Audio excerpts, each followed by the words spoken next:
That's recording, and we're recording now, so you can start. All right. Thank you.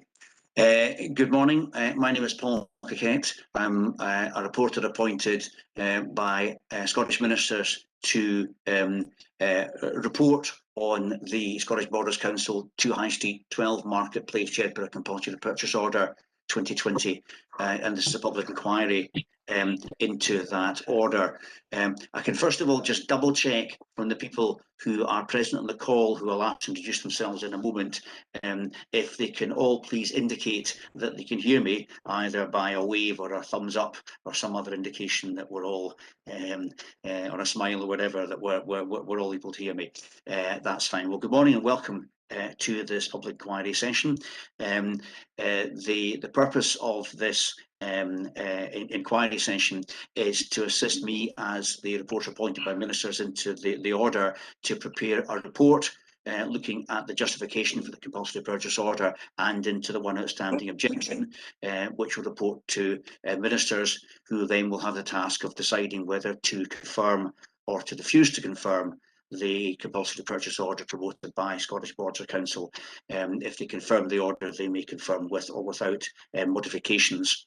The Council had determined to proceed with the compulsory purchase order in relation to the subjects concerned, and are doing so, have done so by advertisement, which has led to one objection outstanding by Mr. Severite, who is present here today as a landowner, and as a landowner, he is regarded in the parlance of compulsory purchase orders as being a statutory objector. He's the owner of flat at 12B Marketplace, which has caused this public inquiry to be held. I'll say a little bit by way of introduction and some of the ways in which it's appropriate to proceed with the inquiry session this morning, proceeding as it is by virtual means. But I wonder, first of all, if I could invite agents to introduce themselves and their witnesses, so that we have on the record who is here this morning. And I start with Mrs. Sarah Thompson, the Scottish Borders Council. Good morning. I am the solicitor for Scottish Borders Council. I have as witnesses today Alan Geldner, who's a senior enforcement officer, and Ken Allen, who is a quantity surveyor. Thank you. And Mr. Goddard? It's Kenneth Goddard, Mr. Severite, and Mr. Rogers.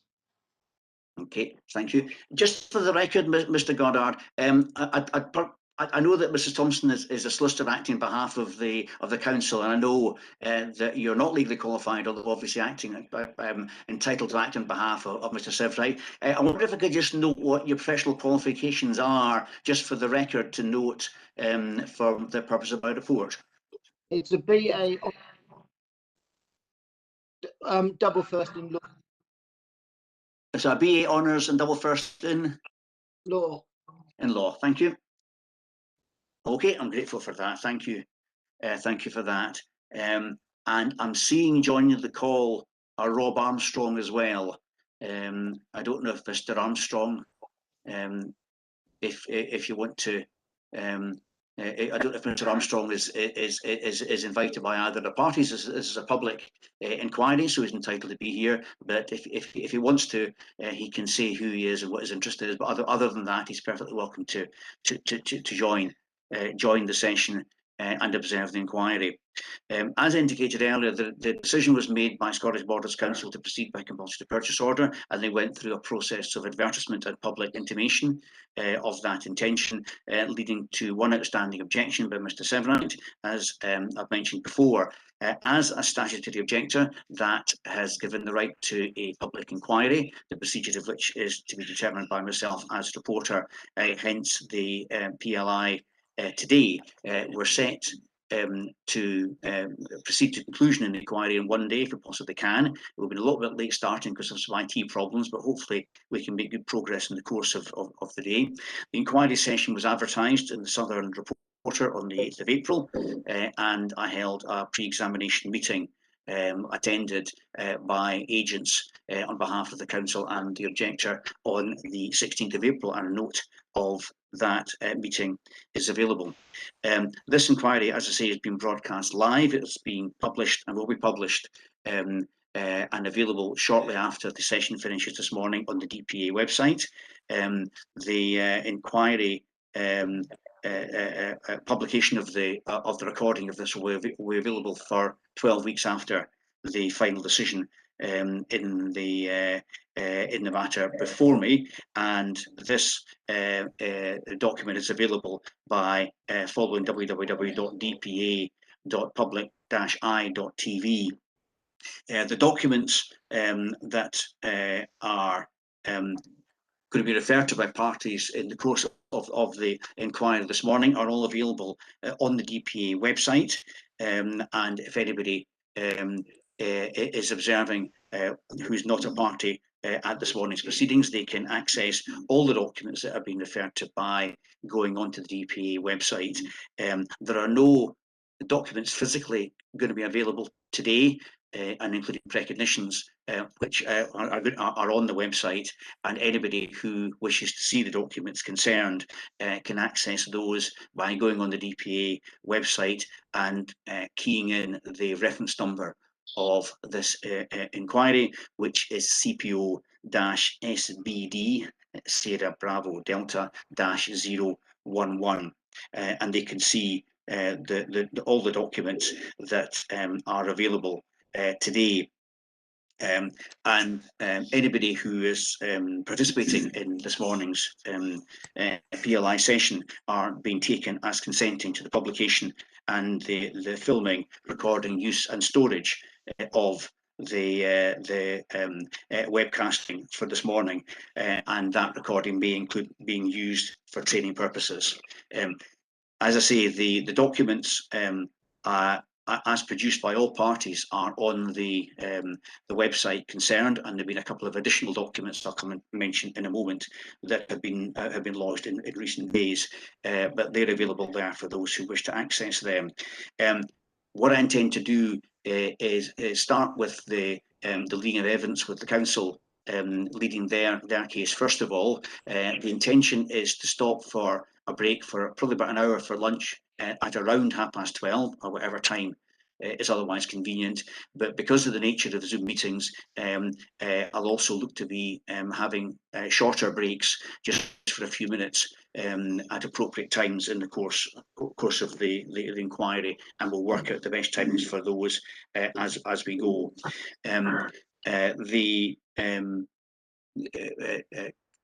Circumstances we're in are obviously more difficult in some ways because of COVID restrictions and the requirements to ensure that we can secure a fair system of hearing the information and the evidence today, while respecting the various COVID restrictions.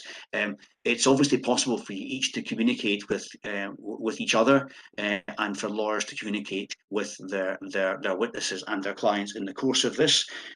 Obviously, if you do so, you can do so by whatever means you think fit, by way of text or WhatsApp messages or whatever, although you should make sure that you go on mute if you're the process of doing so.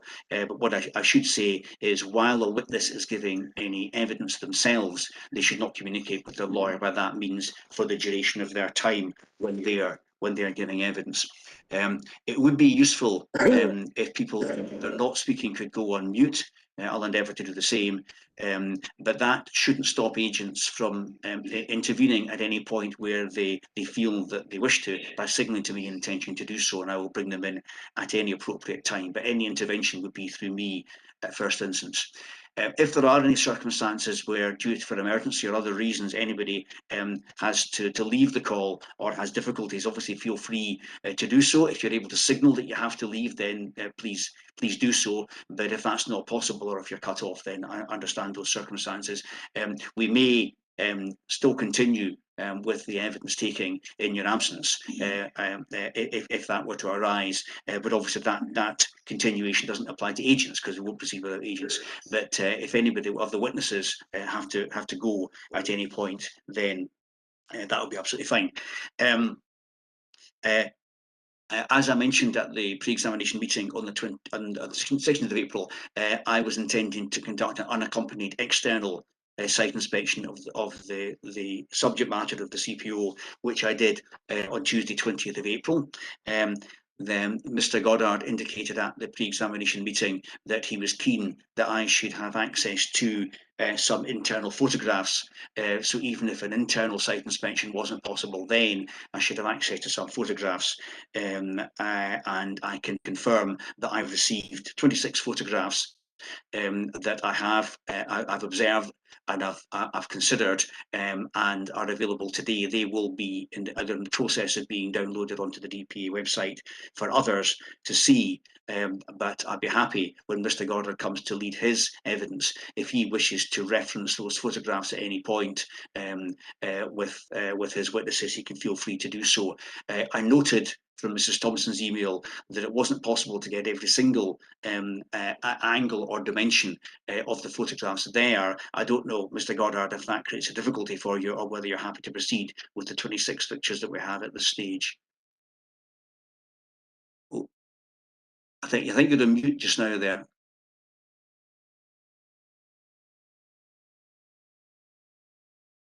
Yeah, I'm happy to proceed. Thank you. Well, thank you. Thank you. Okay, that's all good. Oh, just I noticed none of the were done. Would just like to make sure that they are the most recent photographs. okay. I mean, there were certainly the ones that were lodged on Friday. My understanding was that they must have been taken in the days prior to that. So I'm presuming they're kind of more or less contemporaneous. Mrs. Thompson? They were taken this morning. I passed the request to Mr. Geldner, who spoke to the contractor, who went that morning to take the photographs. Just so they are as recent as can be. Okay, that's great. Thank you. And obviously, depending on the evidence from today, I'm reserving judgment as to whether there's any need for either a further external or internal site inspection, depending on the evidence that emerges in the course of this inquiry.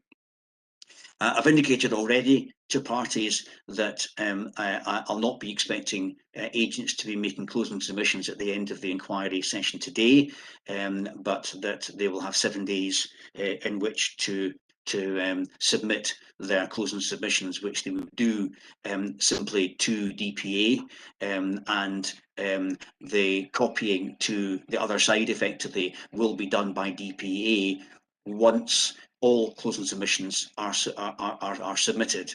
So that ensures there is fairness in the closing of submissions. So there's no need to copy to each other. We'll do the publication in due course once all submissions are received at the end of the process. The intention this morning, as I said already, is to start with the evidence from Scottish Borders Council.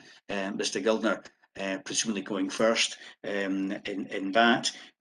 I will be intending to start on an assumption that the recognitions will be taken as having been read by parties. That doesn't stop either agent asking questions of their own witnesses by way of examination in chief, but nevertheless that should be done in a way that bears in mind, as I say, that the recognitions, the statements from the witnesses concerned are available on the website and have been read and considered by myself and by other parties, and then after each witness in turn there'll be an opportunity for cross-examination. So for the council's witnesses, an opportunity for cross-examination by Mr. Goddard of each witness in turn.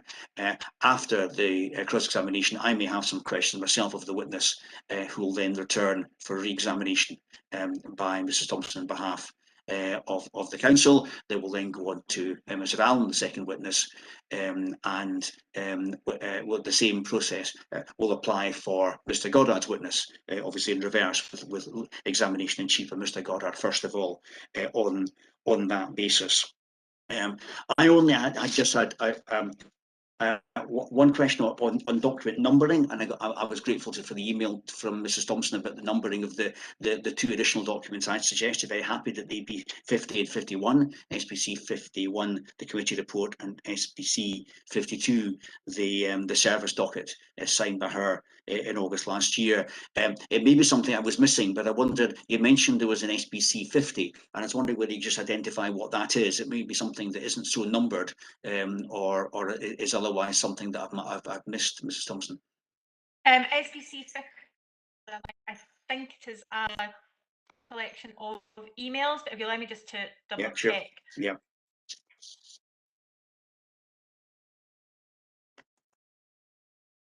Mr. Kirkett, can I just Yes, please. check up?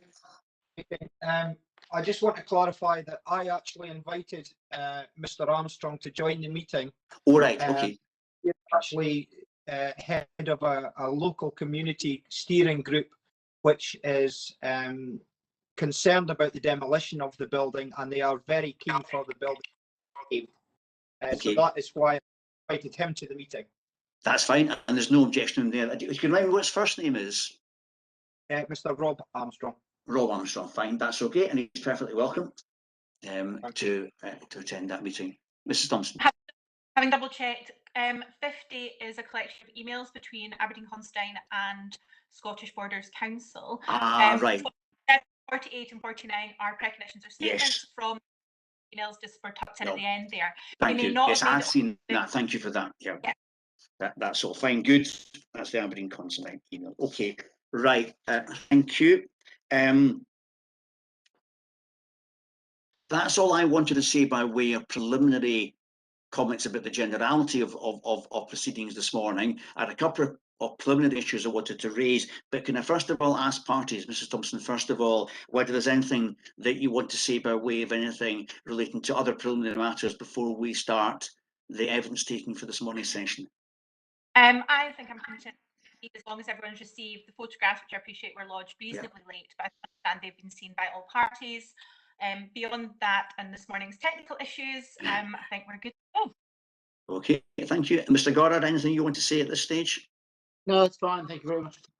That's fine. I had two preliminary issues, one of which I gave notice of, but actually may now not be an issue so much, is I was reflecting on the pre-examination meeting and the question of the matters that would arise in relation to the relationship between Scottish Borders Council and Eildon Housing Association, and I wanted really just to make sure that we were able in this morning's session to address matters that were both relevant to the matter on which I'm to report, but also to be in a position whereby we had the potential to have sufficient evidence to deal with any concerns that Mr.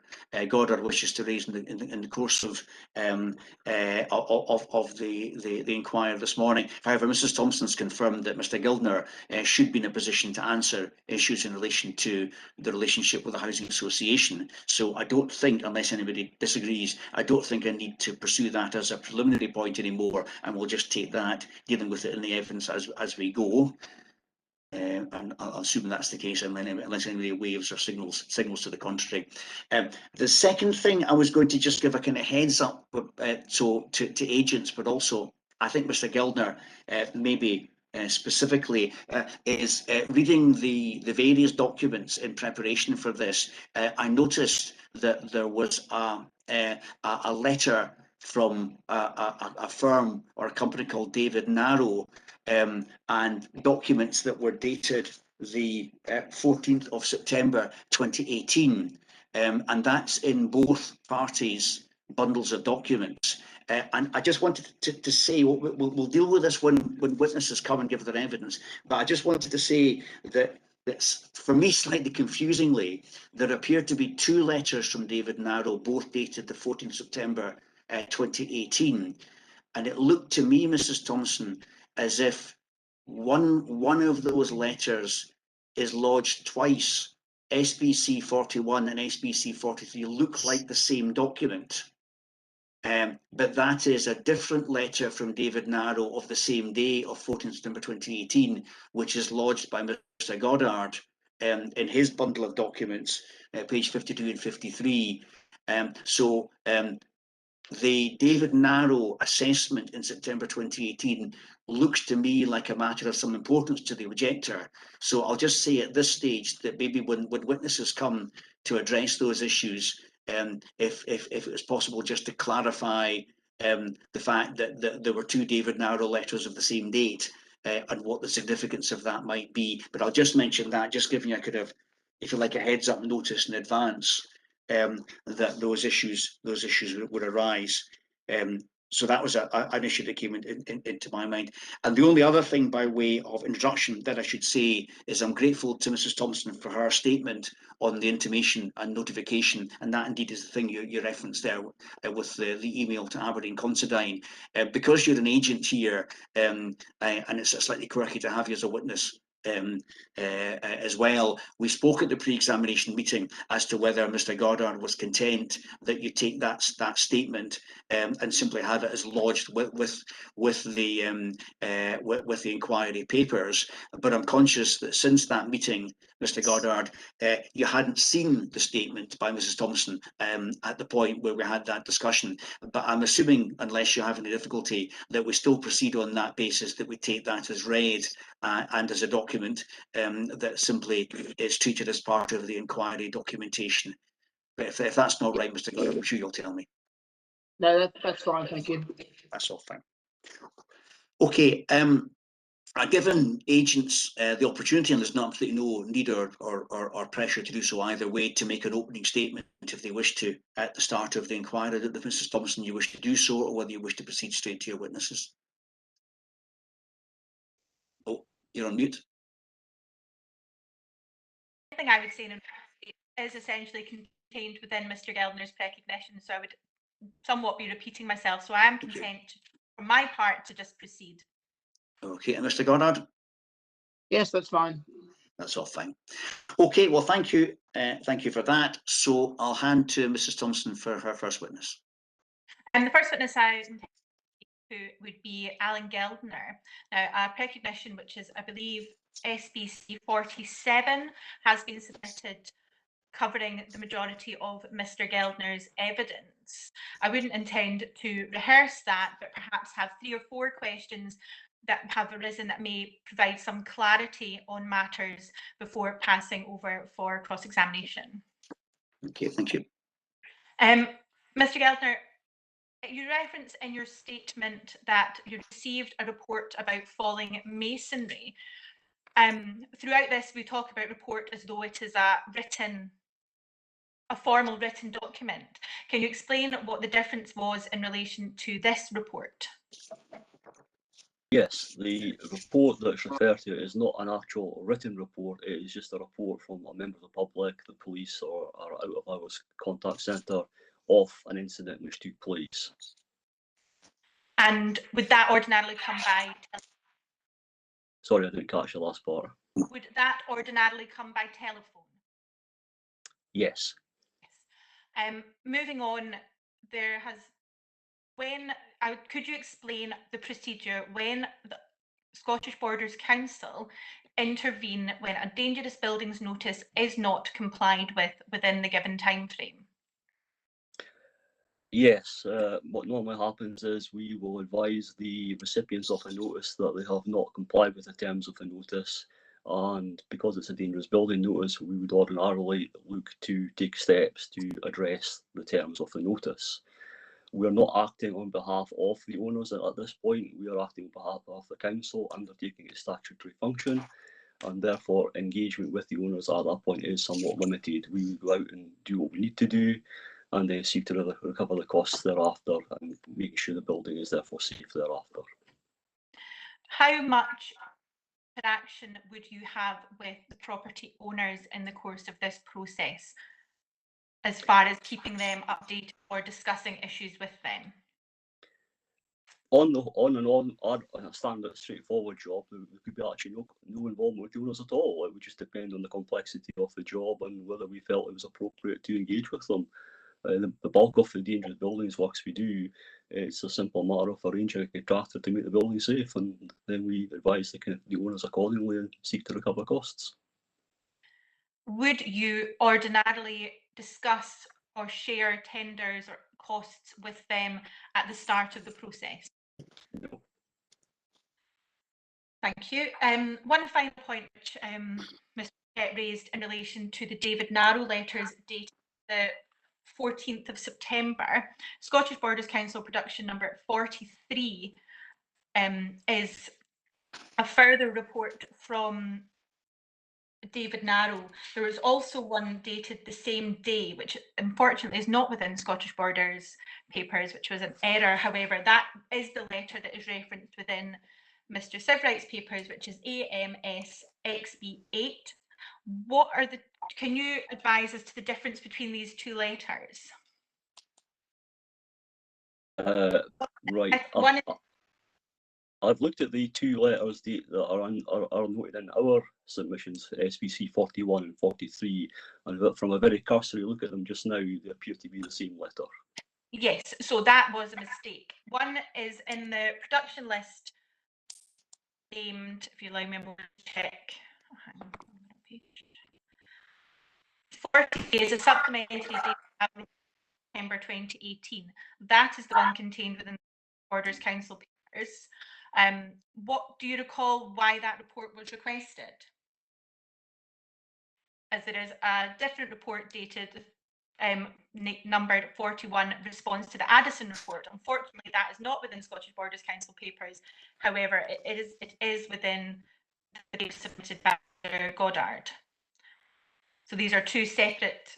There was two separate letters. Is that correct? David Narrow were asked by the council to undertake several assessments of the building. Yes, I can't remember exactly which letters are which, but they did undertake several assessments throughout the course of the project. Mr. Kett, it might just be coincidental that they have the same date. They've been requested in relation to different matters, but the letter that is within Mr. Goddard's papers should have been number 41 within Scottish Borders Council papers. It was just an error that the same letter has ended up. That's fine. Just thank you. I have no further questions, as majority of Mr. Geldner's evidence is covered within his recognition. Okay, thank you, Mr. Goddard. Yes.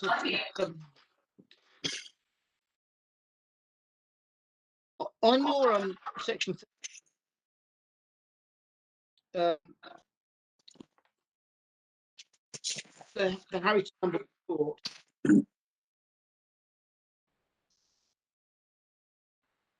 Can you tell me, were the notices served on all of the property owners? I believe so, yes. As in, including Mr. I mean, I noticed from your statement there was an issue with the deeds.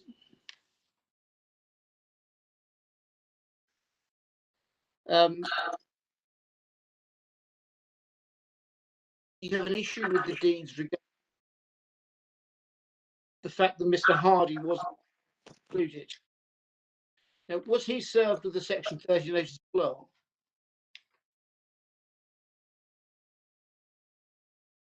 No, he would not have been. He wasn't.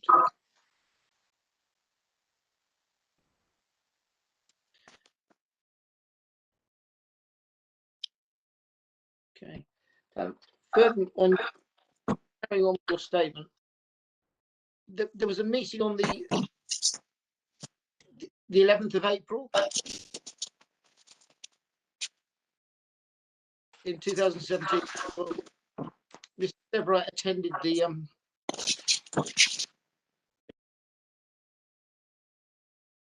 do we have any minutes of that meeting? There was no minutes taken. Do we know what the meeting was? I mean, according to your statement, you provided with the current position of the property. Could you expand on that, please? Yes, I would have given an update on where we were with the works and what was our proposals to proceed.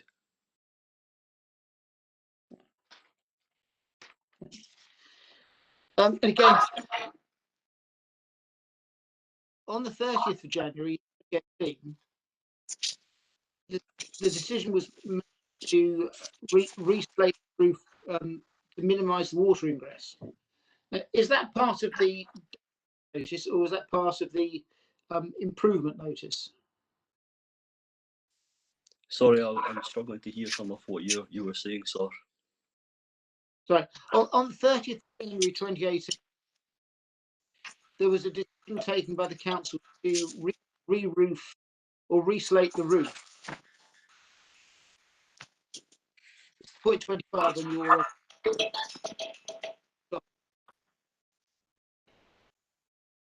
Yes.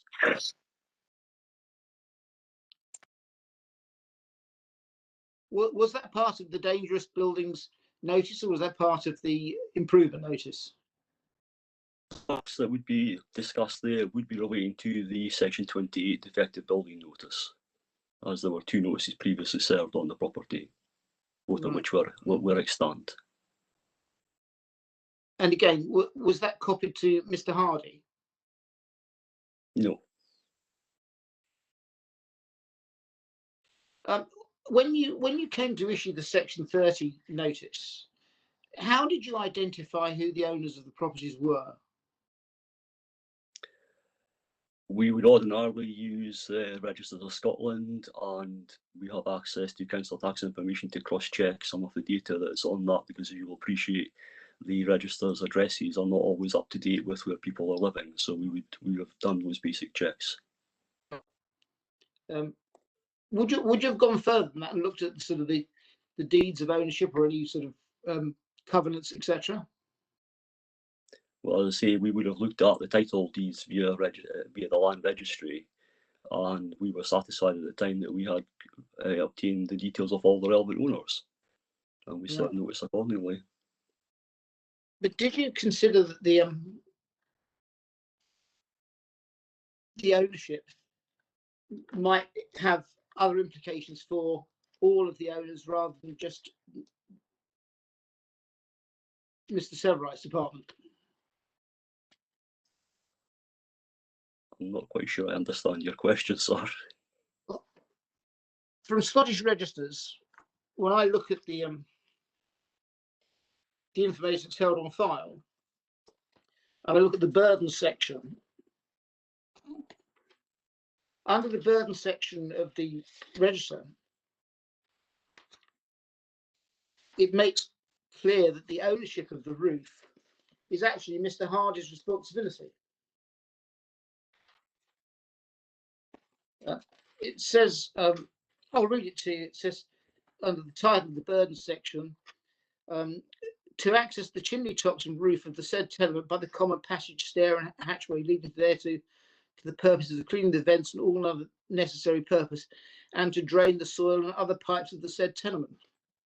Now, Mr. Severwright, that it implies to Mr. Severwright that he has a duty to pay a portion, but in terms of responsibility, that would revert back to Mr. Hardy. Were you aware of that when you issued the Section 30 notice? I wasn't aware of that, no.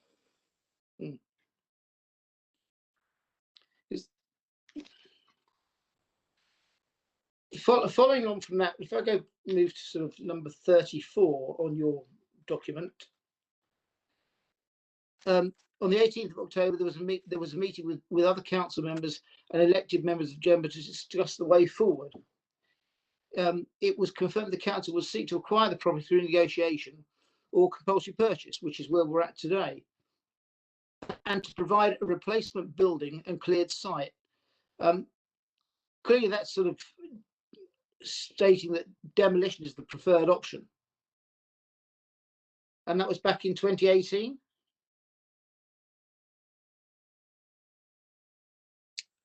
I believe that to be the case, yes. Now, how come we've gone from a rectification with a section 30 through to a demolition?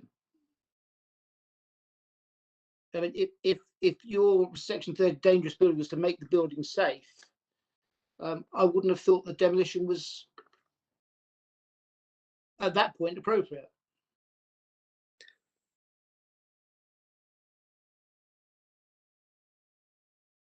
My understanding, the situation was we came to that conclusion based on the costs that would be involved in not only addressing the dangerous elements but also addressing all the defective elements. It was of our view, we were of the view that the costs exceeded the value of the property, and the decision was made at senior level that that was the route of travel we should be following. That was in 2018.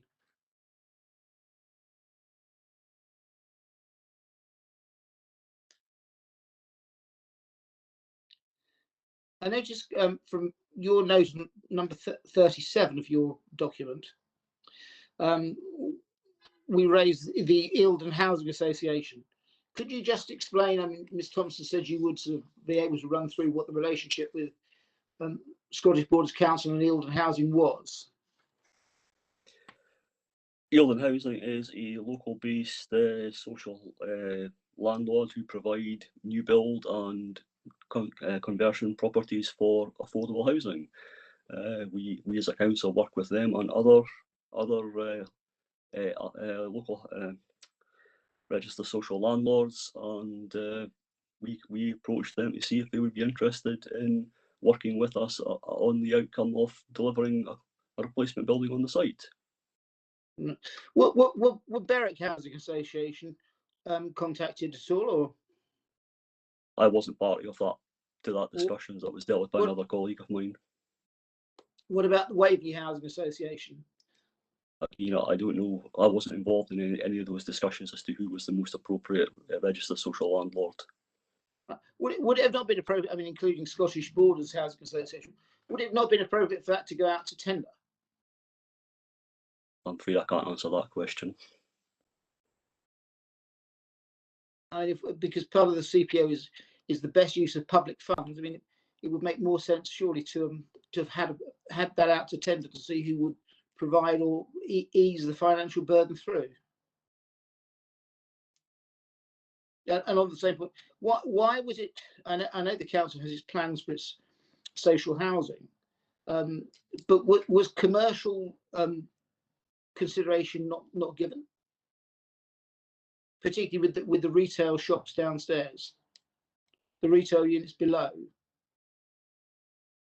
But how do you envisage that working with housing associations? My understanding, although I wasn't privy to many of the discussions, was that the potential outcome would be that the shop ground floor units would be potentially be retained by the council, with the Eildon taking the ownership of the residential units above. But I'm not party to those discussions, therefore I can't comment further. Is anybody here today that would be in that position to answer that question, or? No.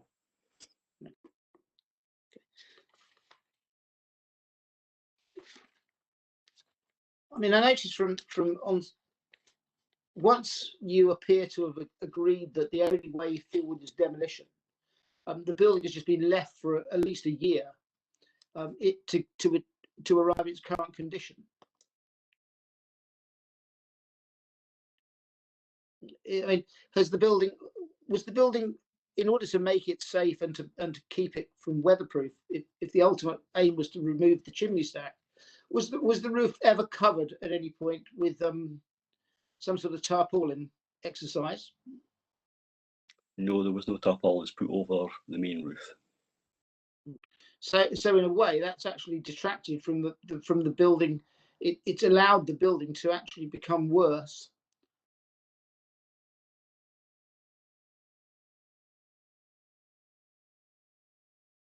Would you say?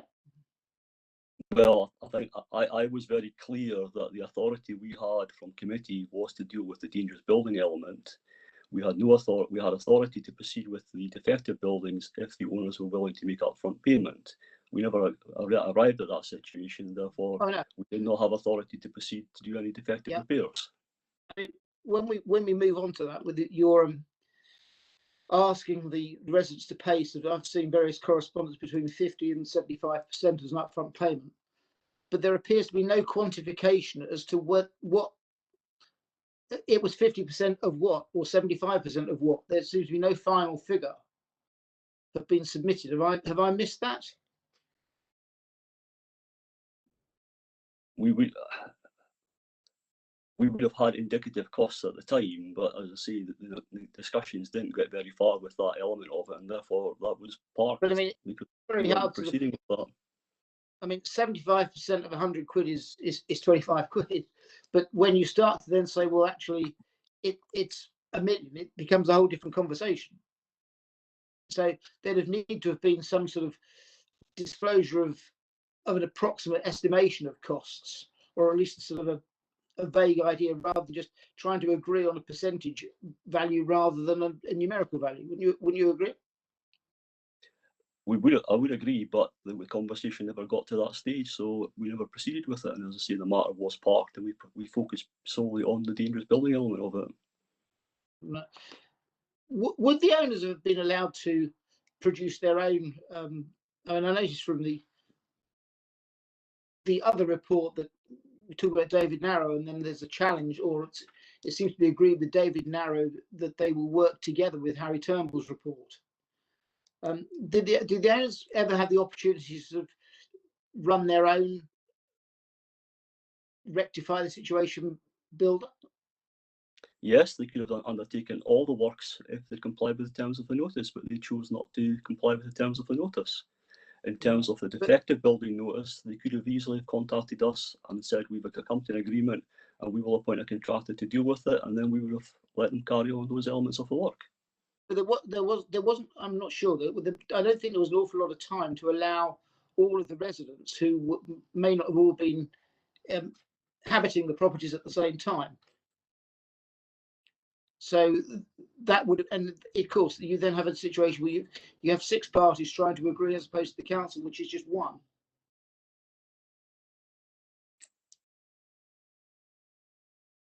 Unfortunately, the owners couldn't come to an agreement, so we were left in the position we found ourselves in. Right. Okay. Moving on to 41 of your again, looking at your plans with Eildon Housing. You don't want to get involved in the second stage of it, but are you aware of, if I turn you to your own council's bundle of papers, it's SPC 5, the compulsory purchase orders. Have you consulted that at all? SBC 5, Circular Yeah. 6. Yeah. I have looked through it, but under page 7, paragraph 35, it talks about it. Just opening it up now. Page 7. Page 7, number 35 is the top paragraph. The bottom sentence. In return, the third party undertakes to carry out the development at the third party's expense and indemnify the authorities over costs. Is that the plan for the Eildon Housing? My understanding is they are contributing to the overall costs of the redevelopment, yes. Yeah, but contribution isn't the same as indemnifying your costs. I mean, it seems that if you're going to keep the retail units, it says the provision for, I think, 7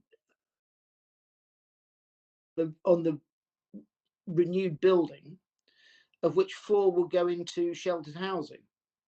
So, and then if you're going to pursue Mr. Severwright for costs, would almost appear that the council's going to be in a profit situation, wouldn't it?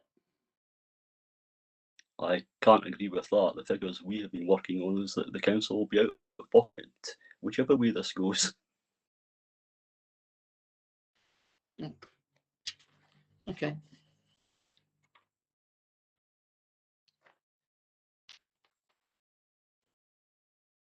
You said that you do say that you could be out of pocket, but it does say that your understanding that both the demolition and replacement building are covered in the current budgets.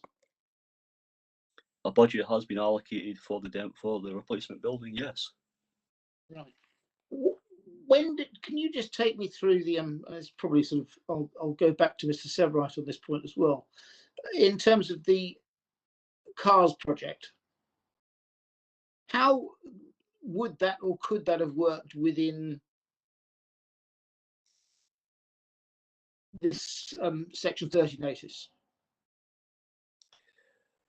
My understanding of the CARS project is that the owners would have to apply individually for a share of the allocated monies that was put against that building, and then that money could be used to pay costs associated with the works to deliver the works agreed under the CARS project. Right. One of the things that I sort of struggle with this is because there are 5 or 6 owners of the property, then you can't really see. You've got surrendered. Is it 2 or 3 that have now surrendered their properties? Can I ask our legal advisor to answer that question? She has a better handle on who's agreed heads of terms with us or not. Okay. I understand present there are 3. I think discussions 3. are ongoing. Discussions are ongoing with the 4th possibly. Okay. I mean, this inquiry is relating very much to the middle flat 12B, and it's like I just struggle with how a CPO can be confirmed on one, or if we accept the 3 that have surrendered their keys, that gives you 4/5 of a building. And I don't think a CPO is going to work on 4/5. You'd need 5/5. You'd have to have 100%, wouldn't you? My understanding of the compulsory purchase order is that you apply for the compulsory purchase order and you remove individual parties if they come on board. So ultimately, if we have the compulsory purchase order confirmed, those who have not agreed heads of terms to transfer properties would be subject to the compulsory purchase order. That's my understanding of how the system would work. Fine, but that's on the assumption that the order is confirmed. Yes. Yeah. And in terms of, I mean, do you understand, or do you agree that Mr. Severite has a valid concern in terms of his property, his deposit, his mortgage responsibilities and obligations would leave him without a property? I fully appreciate that a compulsory purchase order on any property deprives the current owner or owners of their property. Yeah. Again, I'm fine. Thank you very much. That's happy with that part. I'm happy to release you, and you can carry on with Ms. Thompson if you're ready. Chair, before we do that, before I invite Mrs. Thompson to ask any questions by way of re-examination, I have 1 or 2 questions actually, if I may, Mr. Goulder, just to get things clear in my own mind. Some of them are issues that have been touched on already by Mr. Goddard, but I was wondering whether you could just summarise for me effectively a kind of the chronology of the dates of the progress of this. The concerns about the building seem to have moved from it being regarded as an effective building to a dangerous building, to moving to the kind of demolition as being the only option.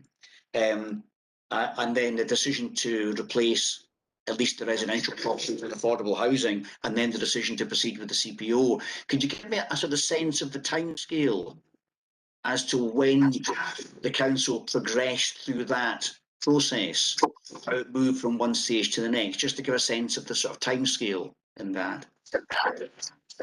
Okay, I'll see what I can do. Yeah. Basically, in 2015, we got effectively 2 call-outs from the same building for masonry falling off.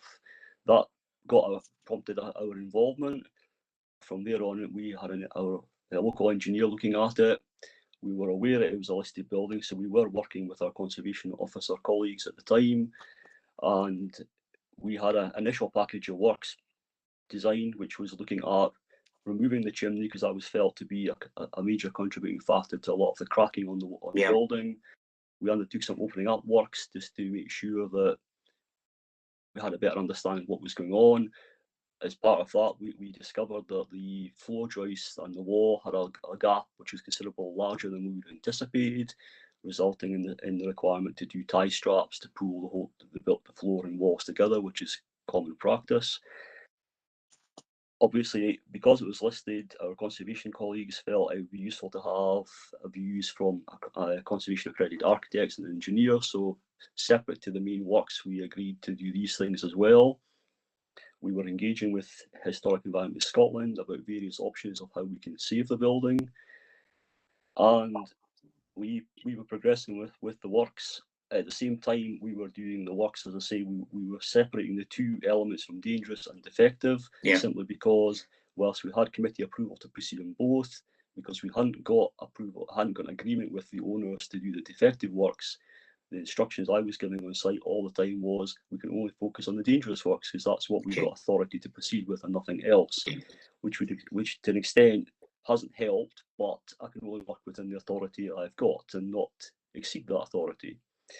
So as we moved on, we looked at things, and we felt that the initial tying in strap at the detailing, which was thought of initially, wasn't necessarily going to be sufficiently robust.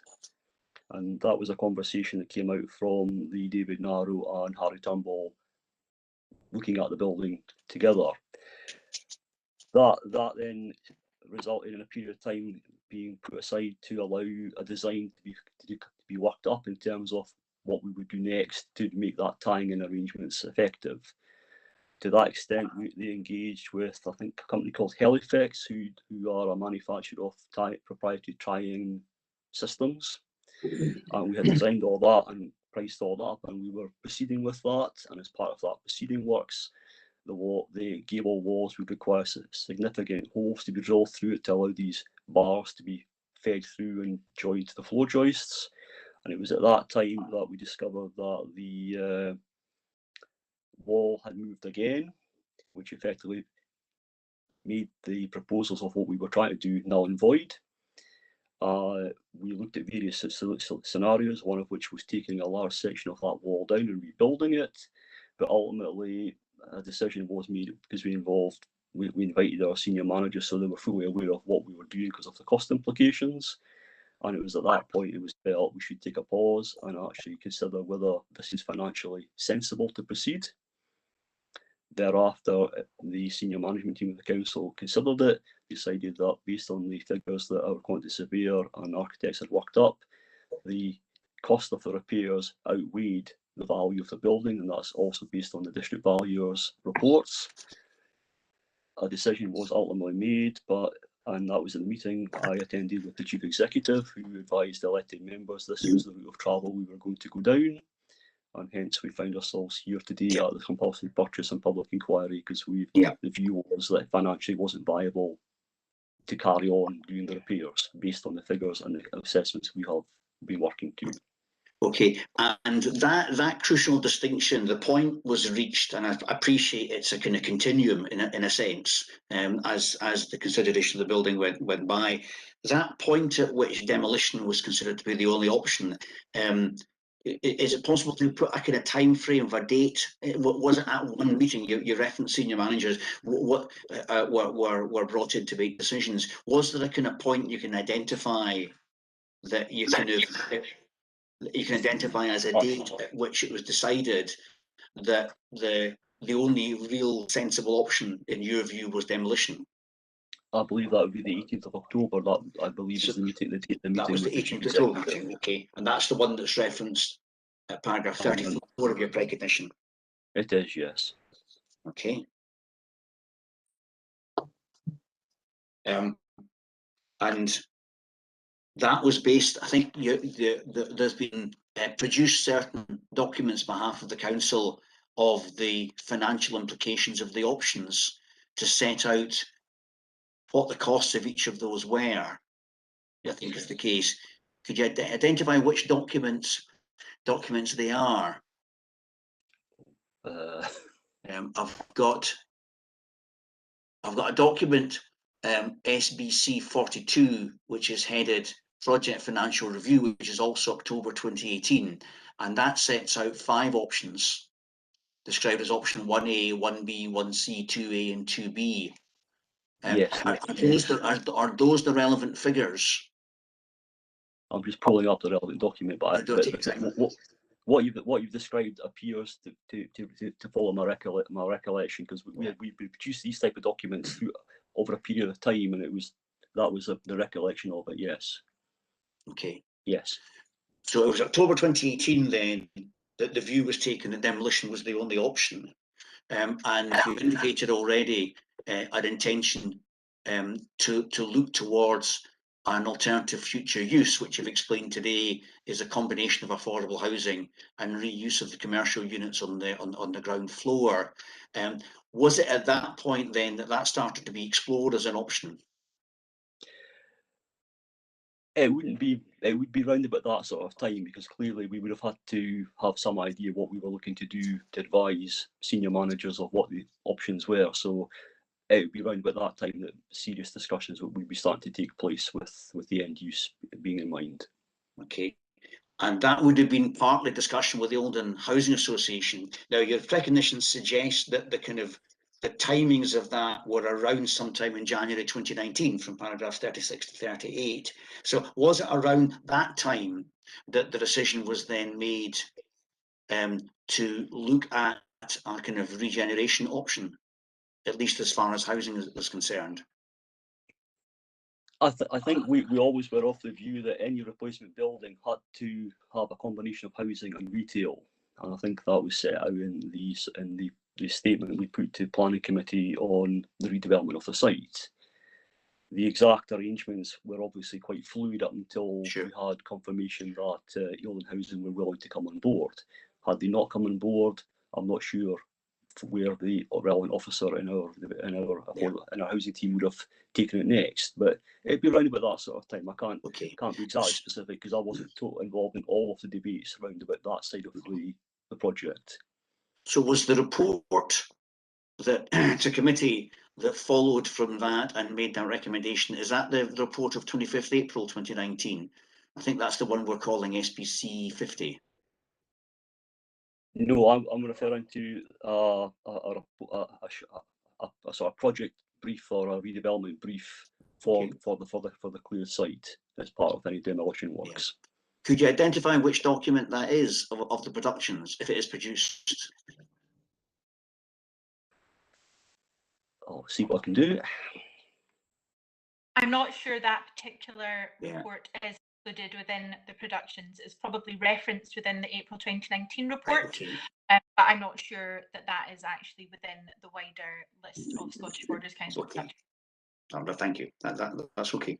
And so there was a consideration on 25th of April 2019, and I think it was at that point that the committee presumably approved, that's document SBC 50, they approved the intended proposals effectively on the basis the demolition and the regeneration as proposed were agreed. Is it the case that was effectively approved on the 25th of April? That report presumably was agreed by elected members. The report on the 25th of April was to the full council seeking authority to proceed with the compulsory purchase. Okay. We already had previously gone through the planning committee and outlined a developer brief in simple terms of what we would envisage a clear site having put back in its place. Okay. So that was the authorisation then to proceed by CPO by the elected members that comprise the council. That is correct, yes. Okay. Right, that's helpful. Thank you for that. I'd like to ask a couple of questions about the accumulating costs effectively. As you say, you've referenced there to that cost document that you mentioned a moment ago. Could you explain the position now is it the case that those costs identified then around presumably 2019, are they increasing as time goes by, or are they fixed costs effectively? Is that effectively, can you say that broadly represents, not to the penny obviously, but broadly represents the same costs on those options as would be the case just now? Are you in a position to say about that? Possibly not, but what we say is there's been no further actual construction work being done. We have clearly had to continue the hire of the scaffolding and the regular checking of the scaffolding.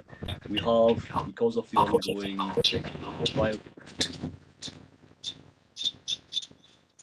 So there's no additional cost as such, but or no increased costs that have arisen since then, although the costs themselves may have increased. And as you say, the scaffolding cost is an ongoing outlay.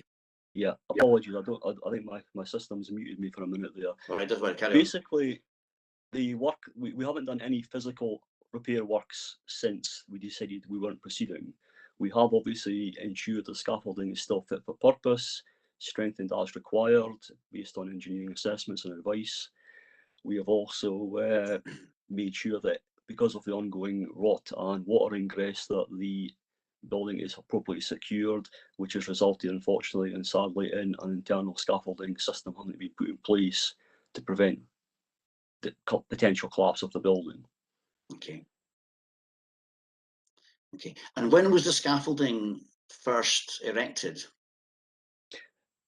Right, it was again one of these things that has grown over time. It started off as a crash deck, which was designed to stop masonry falling onto the public.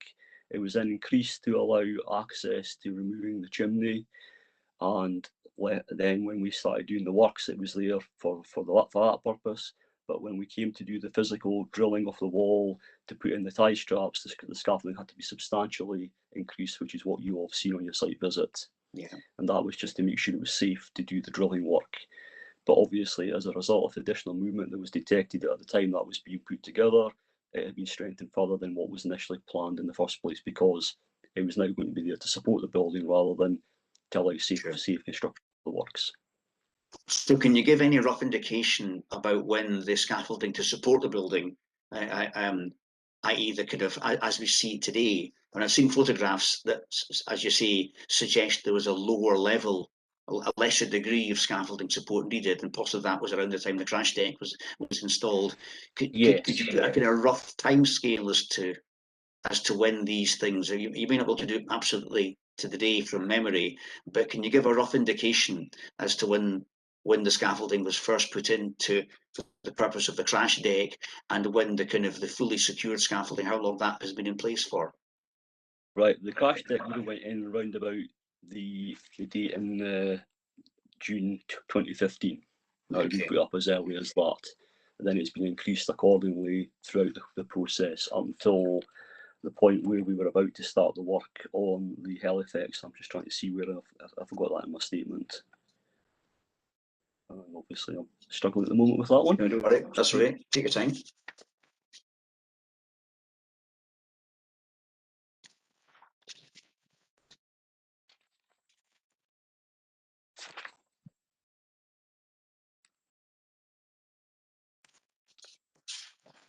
Around about June 2018 was additional scaffolding for the helifex works.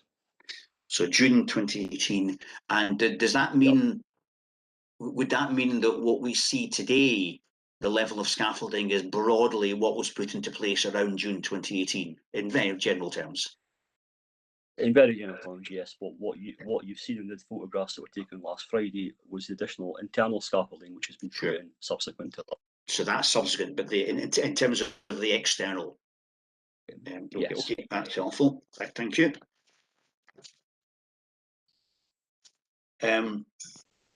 Now, on the financial position in relation to the works, bear with me a second. There was a statement of reasons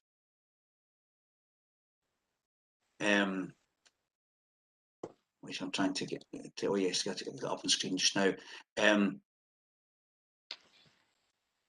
there was a statement of reasons that was put to council, I think, in your name in December 2019, that indicated what the financial allocations were for the property concerned. I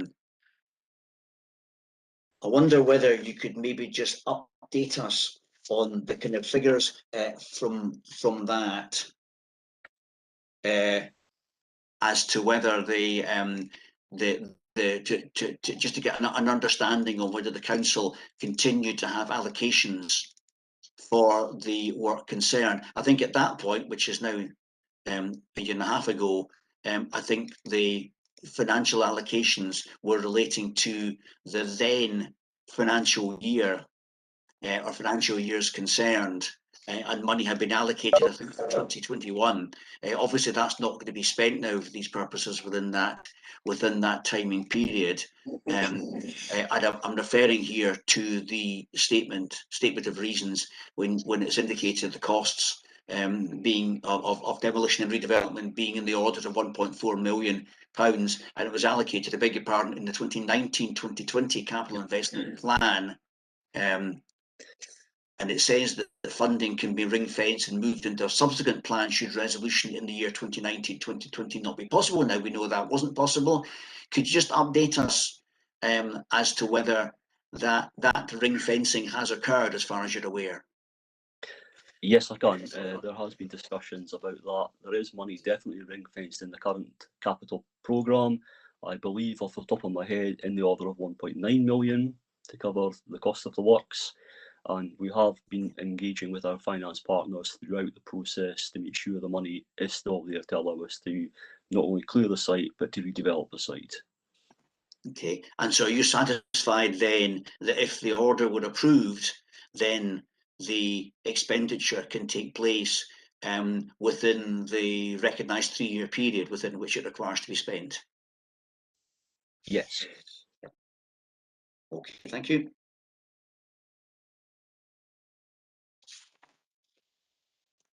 Can I just?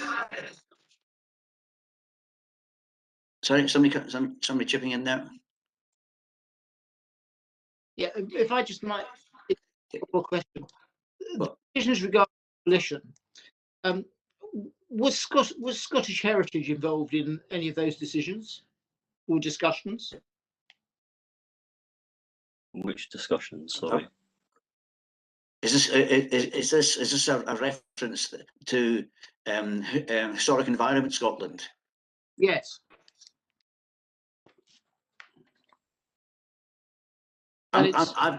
I'm going to come to some questions about listed buildings actually, so it may well be that I can come to those just in a moment, and you can explain to me the extent to which Historic Environment Scotland were involved. So, Mr. Goddard, it's on my list of questions still to come, so we can pick that one up if you don't mind when I come to those in a moment. Yeah, I was wanting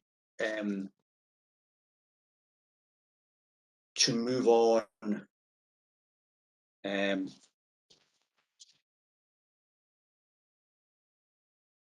Yeah, I was going to go to Planning Commission. Before I go to Planning Commission, I just want to follow up on a couple of questions from Mr. Goddard, and that's the question. Without disclosing anything commercially confidential with Eildon Housing Association or whatever, and there may be some things out with your knowledge, but there was a suggestion that if the council could potentially be involved in any kind of profit element of all of this, whether Mr. Severide should be entitled to a share of that. Now that may be drifting into issues beyond the scope of what ministers are referencing there, but I think your answer was that the district value had confirmed that the site is of no value just now, and presumably that the resolution of issues with current and past owners are resolved in that manner, and therefore the interests of the owners come to an end at the point at which the compulsory purchase order would be confirmed. Is that right? That would be my understanding, yes. Okay. Okay, that's helpful.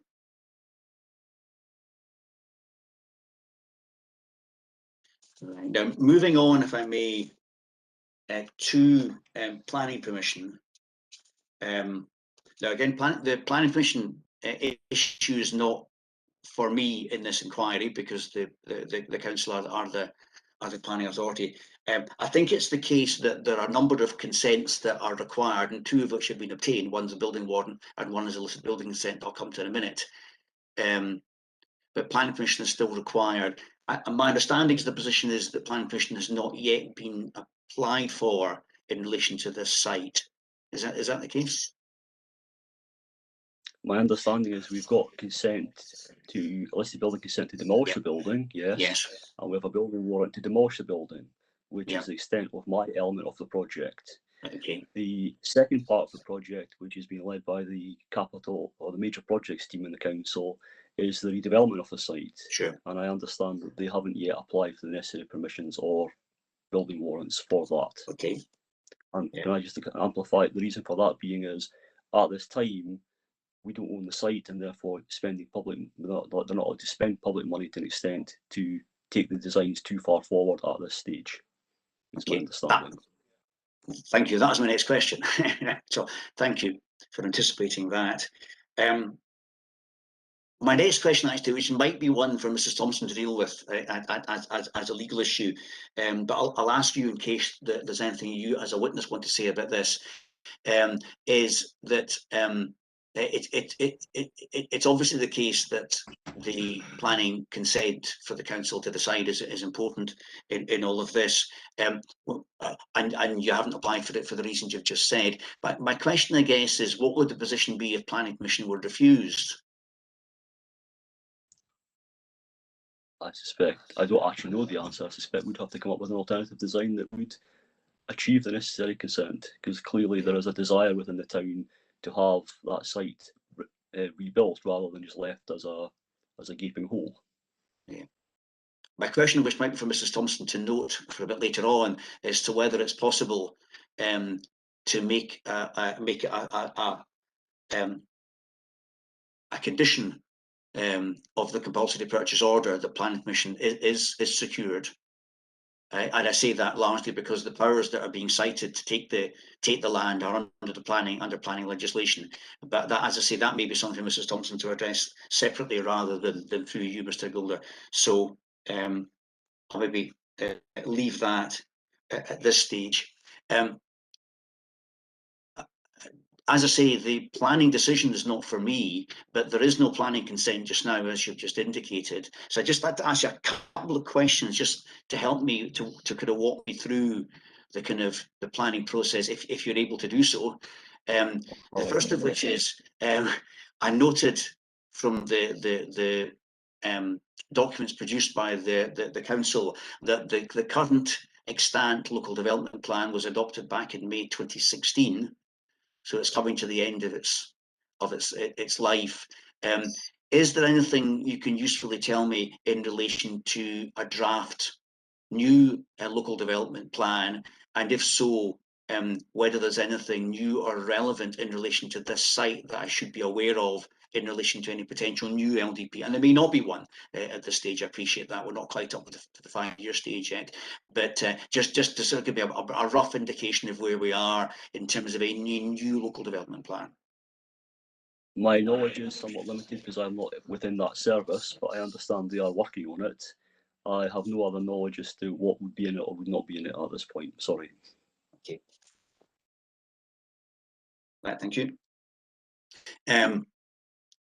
Now, again, I'm hoping you can answer these questions, because I indicated the pre-examination meeting that I was hoping to ask, intended to ask some plan-related questions, but I don't want to put you out with your comfort zone.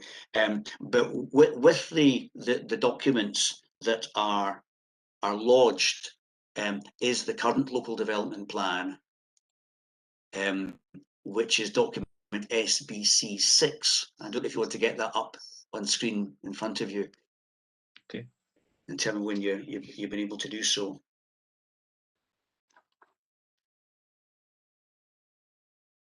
Okay, yes. What Okay. page? Now, my understanding from the statement of reasons provided is there's a number of these documents, a number of these policies that are thought to support the proposal using the powers under the planning legislation, and the document there refers to policies ED 3, 4 and 5, and you can find those starting at page 39 of that document. So for the ED, which stands for economic development, I don't know if you are in a position to kind of walk me through. I've seen references to ED3, ED4 and ED5. I don't know if you're in a position to walk me through those as to why that might tend to suggest in terms of the development plan that the proposals conform with Scottish Borders Council's local development plan.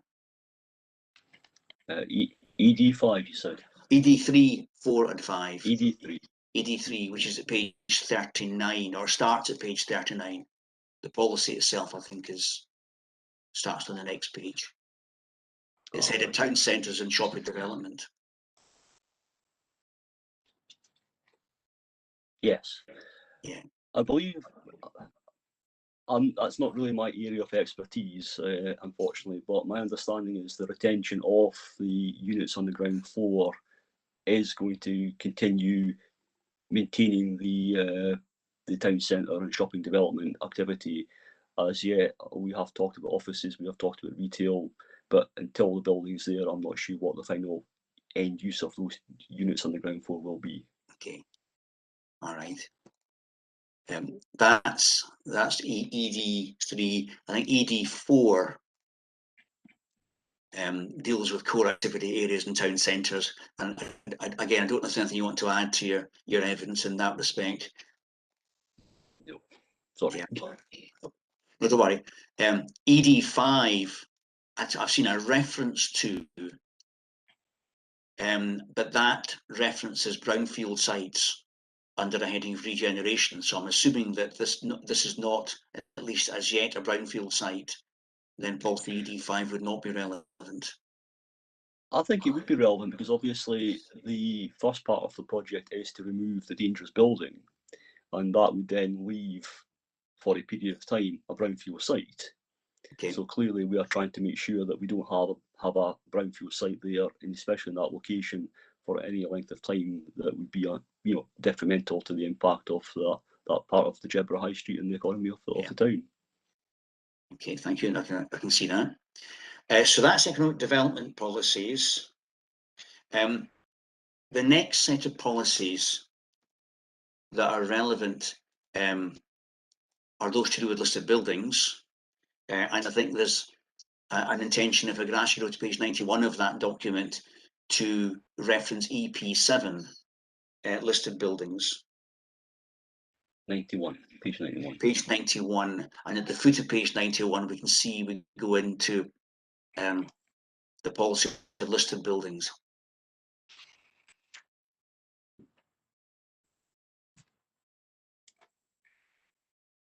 And I think drifting over onto page 92 in the document, there's a reference to demolition not being permitted unless there's overriding environmental, economic, social, or practical reasons. So again, what I'm just trying to do is get a sense, not, as I say, preempting decisions that are not for me, but just to get a sense of where I should be looking in the local development plan for indications that this is something that appears in the face of it to have a conformity with the LDP.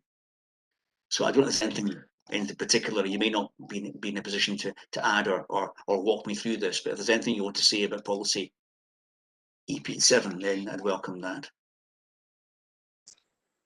Obviously, our intention from day one was to repair the building. It never started off with an intention to demolish.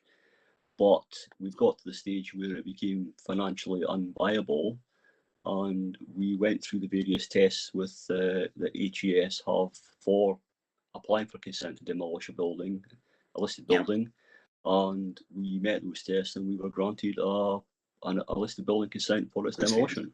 Yeah. Okay.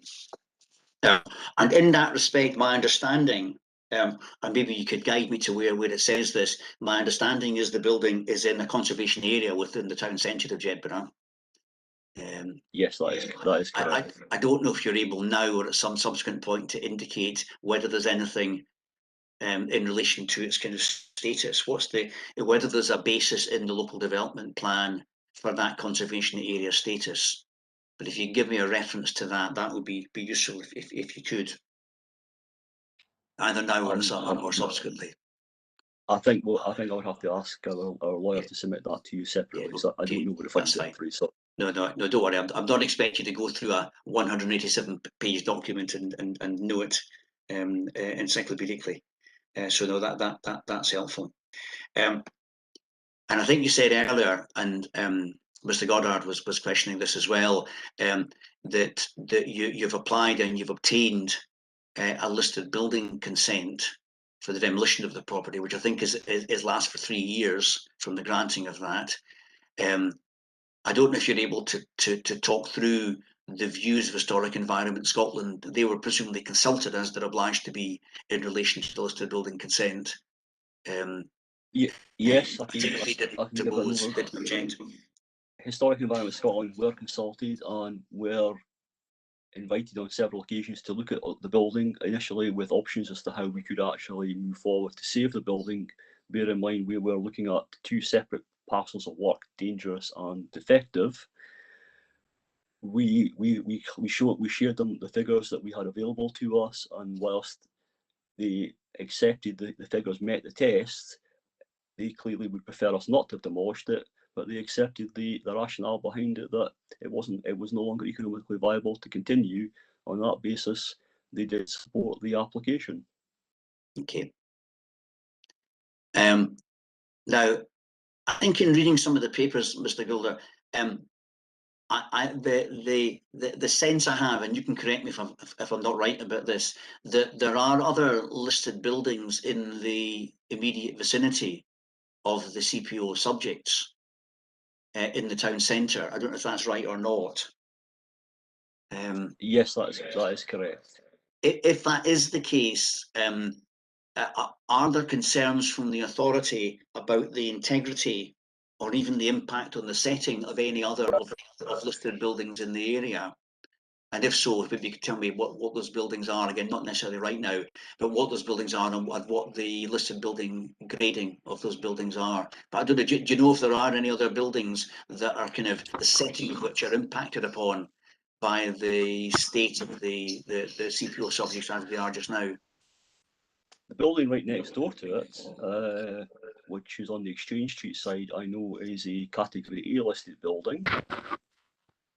But I can have to conclude that when we went through the process of obtaining consent and consulting HES, they were fully aware of that, because I'm aware that we are trying to engage with the owner and do repairs to that building as well. So I would have to conclude that when the application was submitted, Planning Authority and HES would have considered the impact this would have on the neighbouring buildings. Yeah. But yes, there are other buildings within the other buildings. What I'm really driving at, Mr. Goulder, is the continued existence of the building with the scaffolding around it just now, and what the view of the council is if there's a Grade A listed building in Exchange Square, Exchange Street, in the vicinity. What the view of the authority is as to the impact of the setting of that building, and is that relevant from my report?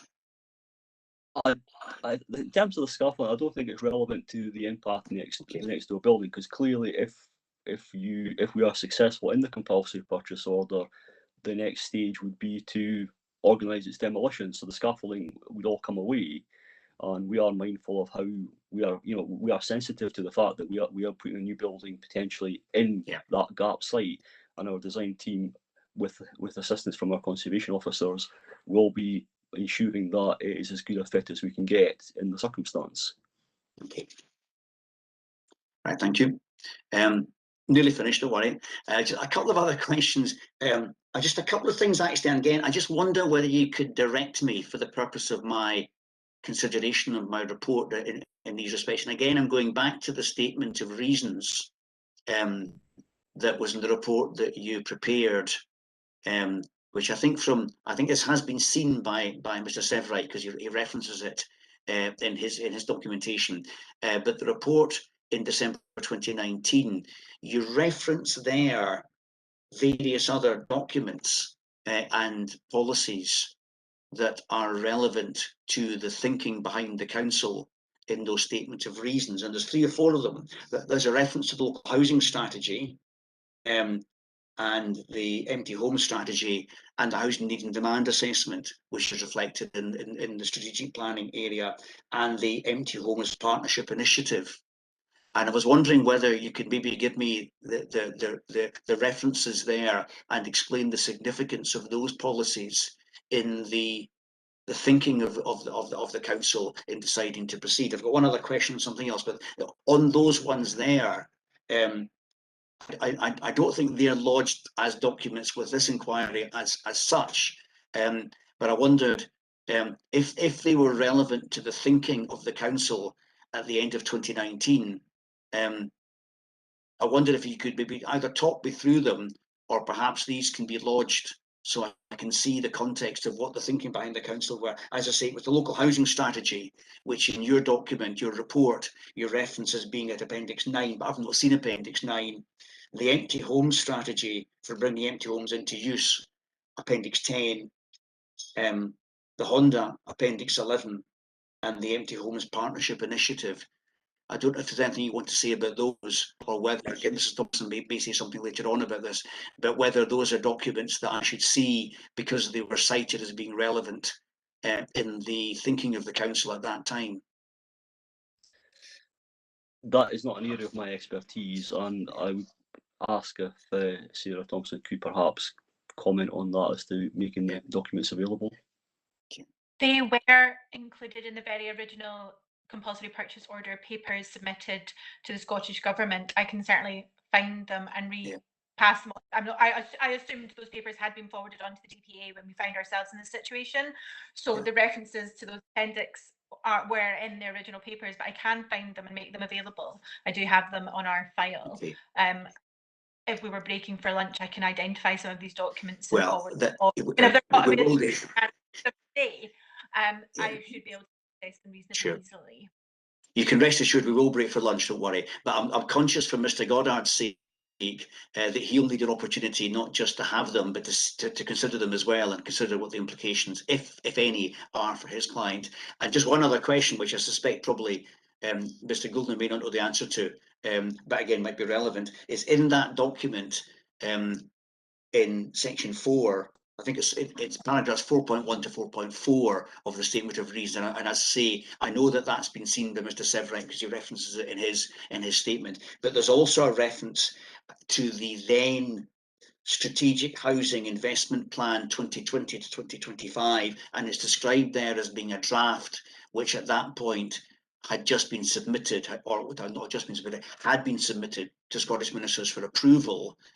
I assume now that we're in 2021 that approval has been obtained. But Mr. Goulden, I don't know if you know. If you don't know, again, Mrs. Thompson might be able to update as to just what the current status is. Described as a SHIP, the Strategic Housing Investment Plan, as it's stated in 2019, is being submitted.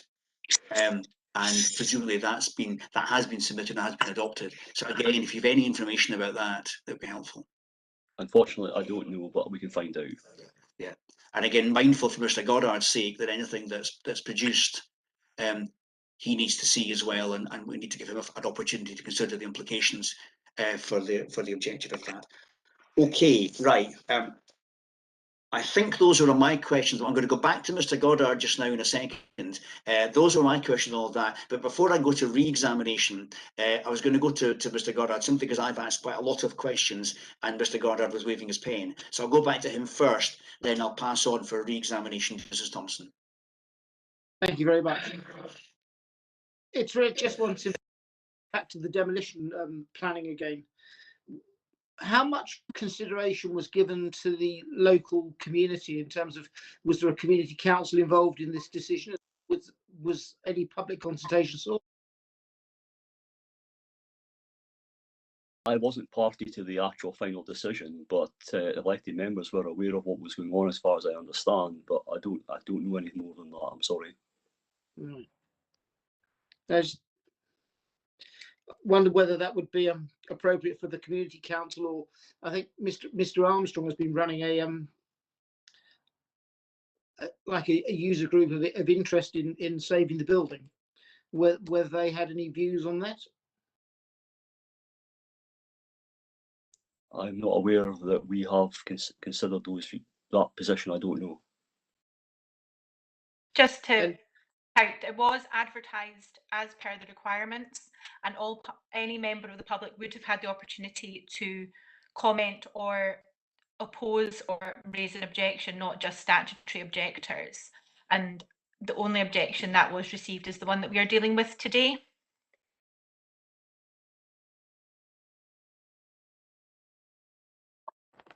Well, as Thank Mr. you. As Mr. Armstrong is sort of participating, would he like to comment at this stage, or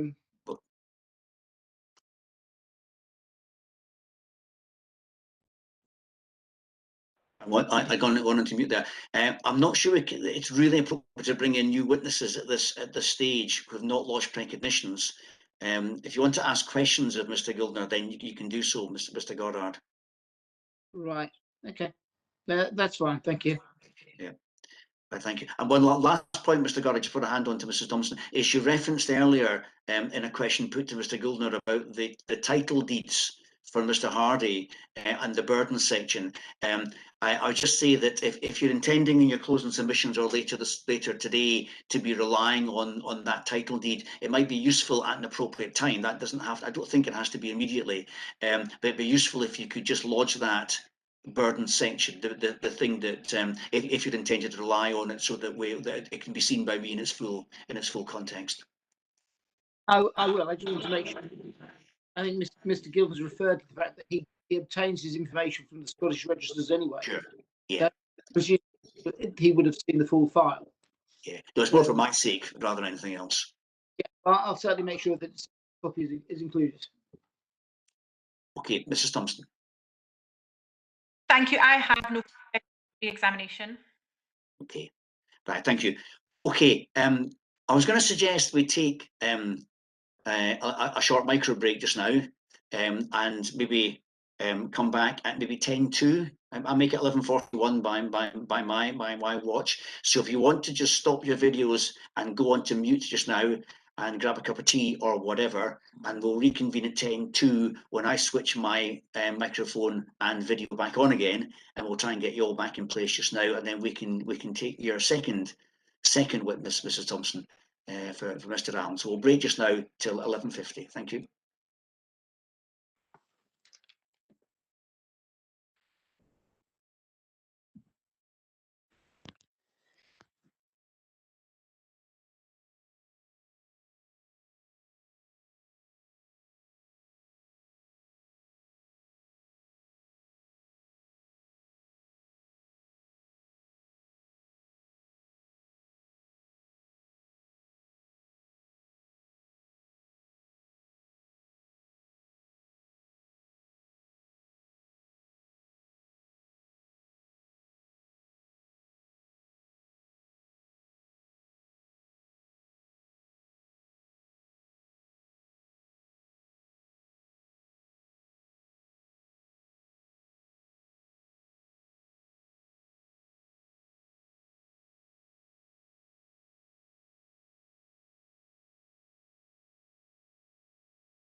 Not quite. Charlie's just trying to phone you, I think.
Just to say, forwarded on those documents that were referenced. Right. In the statements.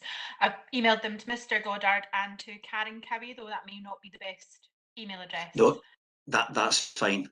Okay. That's good for that. As well as a link to the approved what's it called? Strategic Housing Investment Plan. A link to that is included in that email as well. Okay, that's fine. Thank you. Graham, I think Scott's covering Carden's desk just now, so this week. So I'll get those. Maybe, I don't know if you could ask Scott to just pass them on to me, just to see that that's come in, so that I can see them. Scott or it's Laura, so I'll email. All right. I'll email both of them to just say there's stuff coming in. Okay, that's excellent. Thank you. Right. Could I just check if you're hearing me? Yeah, Mr. Allen, that you? Yeah. Yeah. And audio's on. That's fine.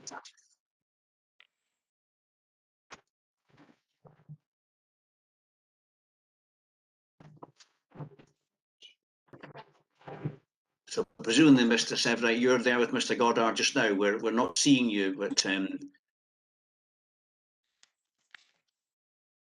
just before we restart.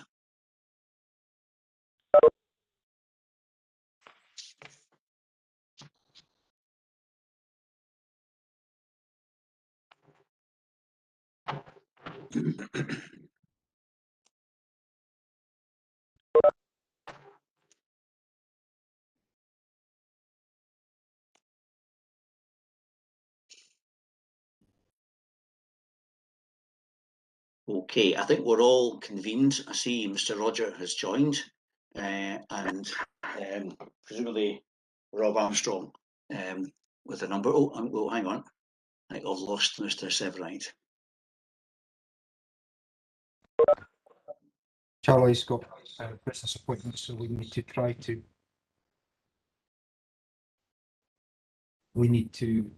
push him forward. Yeah. Right. Mr. Severite, Mr. Goddard. Oh, you're back. Oh, see you there. That's fine. Yeah. Oh, you're back. Oh, see you there. That's fine. Okay. Right. Okay. Hopefully we're ready to proceed now with Mrs. Thompson leading our second witness, Ken Allen, who I think we can all hear. I take it, Mr. Goddard, you can hear if Ken Allen wants to speak just now, you could hear. Hello, hi. Checking the audio. Is that okay? Everybody hear me? Yes. Yeah. Mr. Goddard, can you hear Mr. Allen? Hello? Hello, yes. Hi. Yeah.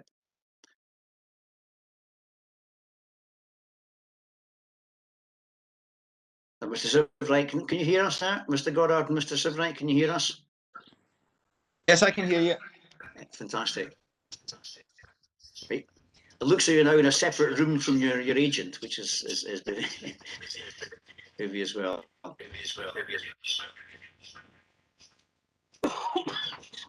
just want you to make absolutely sure Mr. Goddard is hearing us.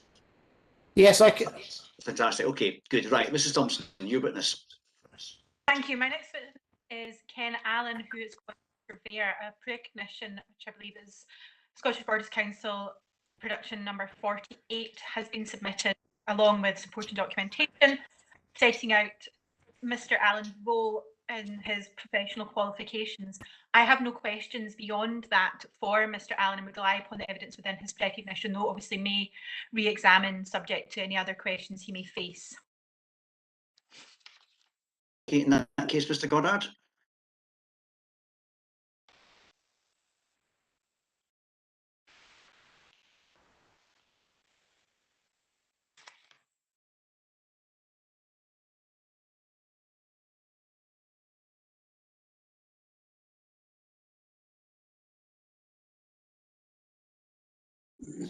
Sorry, can you hear me? Yes, I can hear you now. Yeah. No questions from Mrs. Thompson in examination in chief, so your witness there for cross-examination. Thank you very much. Turning to your number 4, you were provided with the following documents to work on. You've mentioned the David Narrow report, the Harry Turnbull report, the SBC architecture and drawings, and the McGill report for ROT.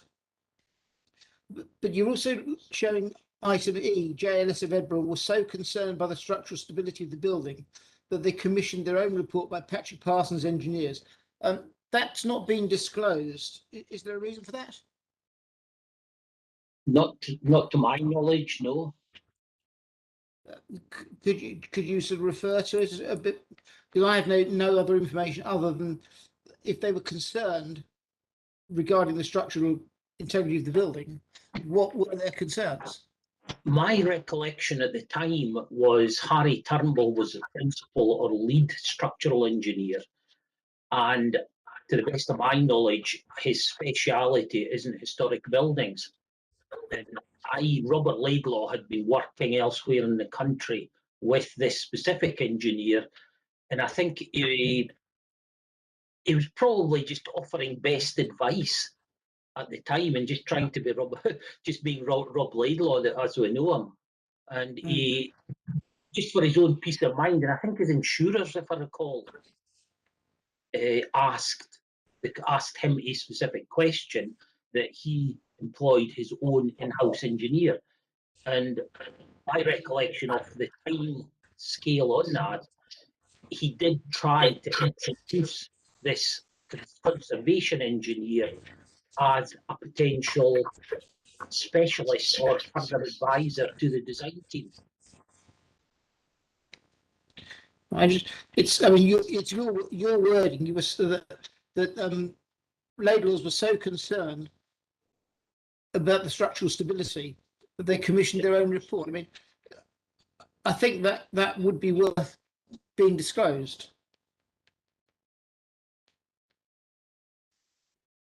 I can't comment on that. I'm sorry. They've got no further comment to me. Well, as I say, it's part of your remit that you were working on those documents and instructions. And if the contractor was so concerned that they appointed their own engineer, I think that should be disclosed.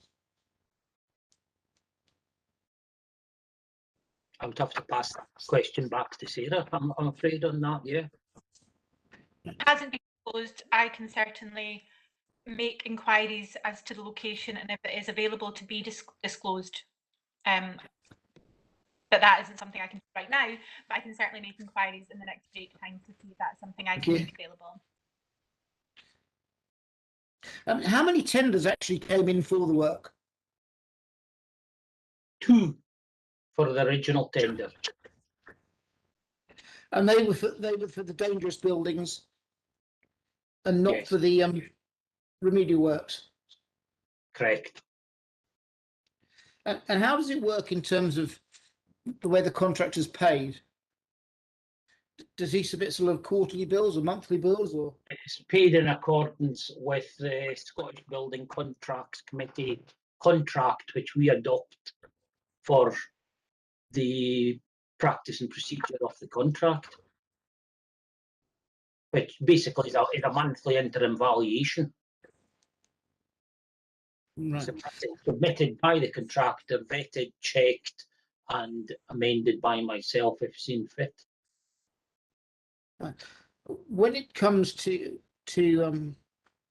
point 8, the project progressed and your involvement was extended as more defects were identified.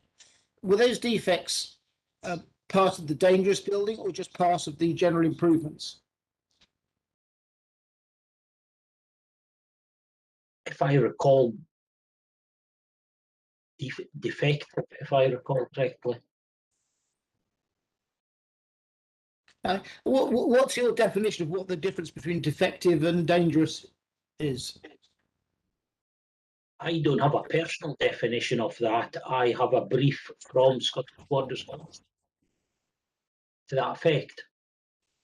And as Mr. Geldner mentioned earlier, adhering to that is sacrosanct. Right.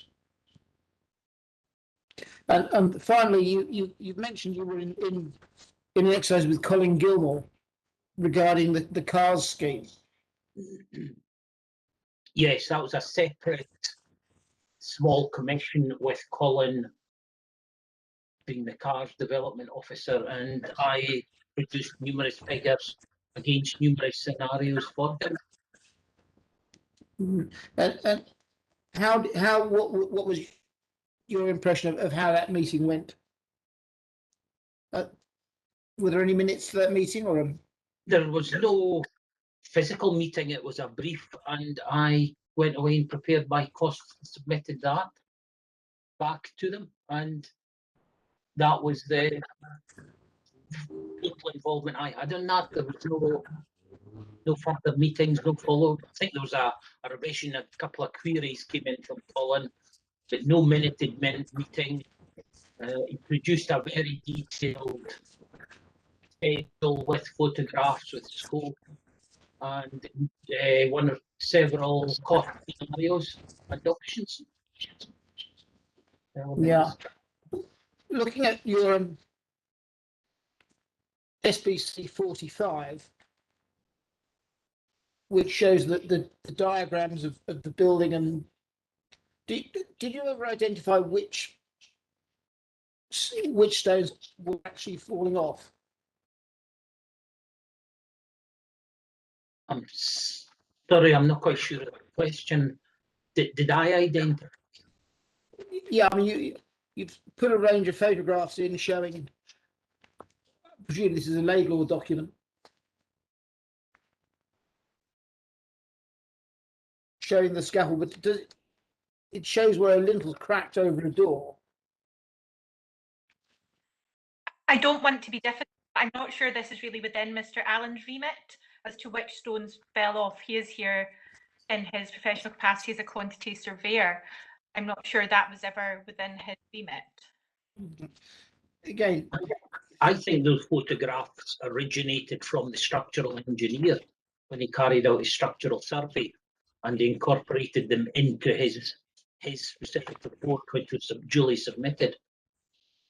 And subsequently, the architects within Scottish Borders Council, architect department, also incorporated photographs into their drawings and specifications.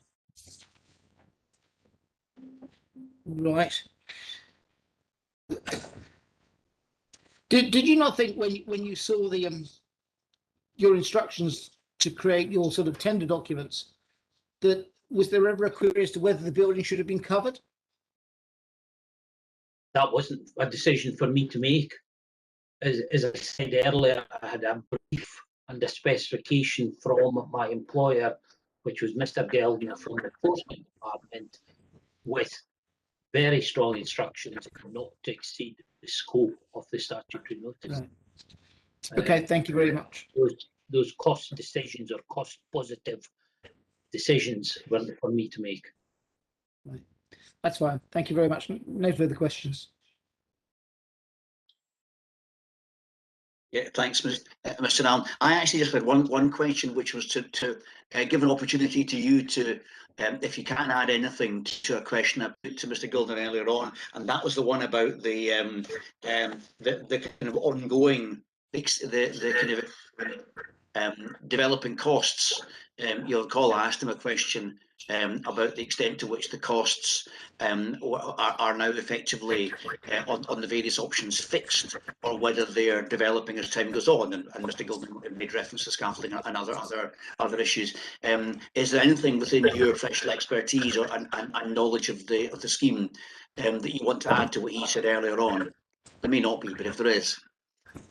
The costs are currently running. I'm preparing a monthly valuation based on previously agreed costs for the scaffold hire, the buttressing, the cartilage, etc., which is all currently in place. There is also an element of Scottish Borders Council, Roads Department, water buttresses, etc., just forming the works which are there at the moment. What they are running, and they're being monitored and reported on a monthly basis back to the council. My own professional opinion is the costs which we looked at now post-Brexit and post-COVID, there is only one direction the costs on the options I provided go.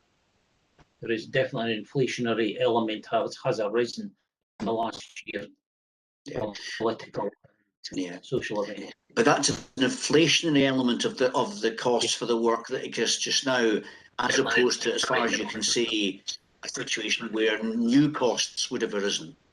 Is that fair? I'm not aware of any new costs. Is that fair? Which have arisen, which I'm aware of. No. Thank you. Okay, that was my only question, Mrs. Thompson. So back to you for re-examination. Thank you. I'm there. I have no examination. Okay, that's fine. Okay, thank you. So that, I think, concludes the witnesses on behalf of the council. I'm conscious it's 12:07 just now. I'm very happy if Mr. Goddard wants to start with his evidence just now, which I presume is recessive, right? But if Mr. Roger first, what's up to him, as opposed to breaking. Now, there has been talk of additional documents, which are maybe not likely to be available even after a kind of a lunch break. But I'm to a certain extent on Mr. Goddard's hand on this. But if you're happy, Mr. Goddard, just to proceed now to lead your witnesses and then take a break in a little while, given that we've not long restarted, I'd be happy to do that. I mean, it's convenient for Mr. Rogers as well to Okay. go through his statement. That's fine. Do you have any preference who you want to lead first? I'd like to bring Mr. Rogers in first, if Yes, of possible. course, absolutely. Okay, right, Mr. Roger, then Mr. Goddard may have some questions. As I said earlier on, there'll be what technical examination in chief, so there may be some questions. As I said, we've all read the statement that's been submitted on your behalf. Mr. Goddard may have some questions, and then we'll move to Mrs. Thompson to see if she has any cross-examination, and I may have some questions as well. So, Mr. Goddard, you witness.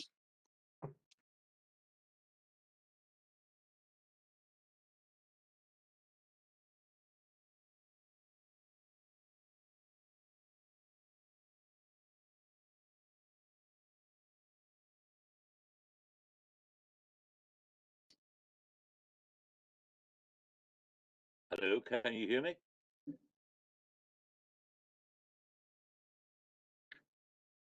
I hear you, Charles. Sorry. All right. Can you hear now, Mr. Rogers? Yeah, I can hear now. Yes.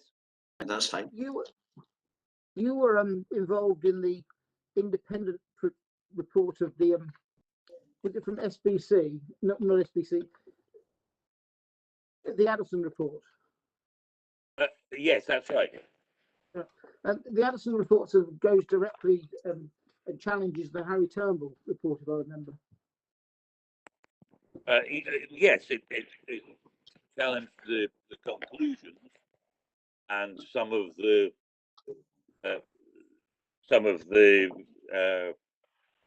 diagnosis. I mean, would you say there was a significant difference between the Addison report and the Harry Turnbull report? Yes, I would. Can I ask you to elaborate on that? Mr. Addison thought that the building was savable and that the increasing amount of scaffolding and counterbalance weights that are being put on was actually detrimental to the building, and he explained that it was because the weights were being put on well above the foundation level, that they were being put on at the footpath level, which was kind of 2.5 meters above the foundation level. And what did Harry Turnbull's report suggest anything even similar, or No, it didn't. It didn't address the causes of the. It didn't address the causes of the movement or the supposed movement or the continuing distress of the building. And there weren't any measurements of plumb, and there was no evidence of any monitoring of the verticality or the deflections that were being alluded to in the report. in terms of the chimney, had there been a previous repair to the chimney? Had it previously been sort of strapped or supported? Well, that's what the Harry Turnbull report suggested. Mr. Addison had a different view. He thought they had been straps for an aerial, and for a television aerial, and he thought that having left the metal in, that was only doing damage to the thing. But if it had been your project and you'd have dealt with this, how would you have done it on a different basis?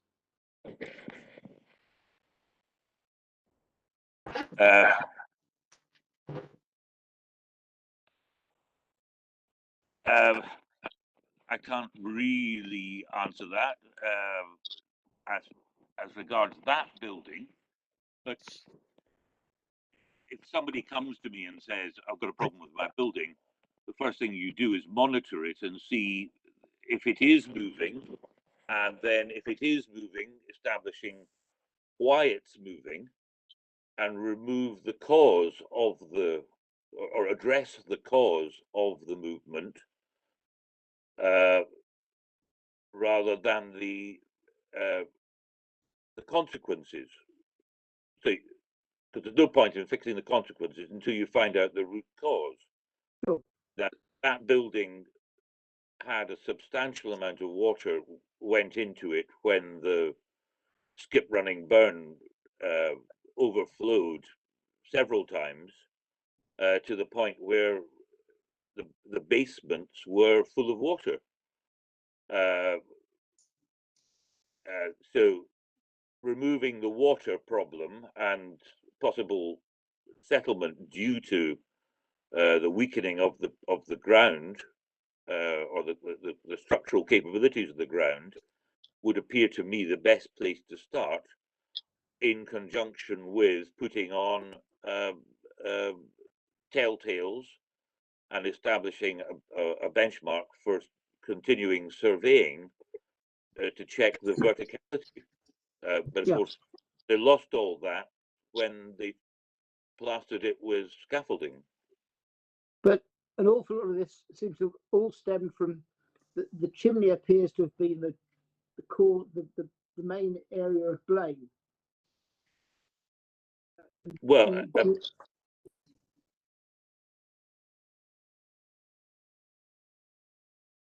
from the removal of the chimney, things don't seem to have got any better.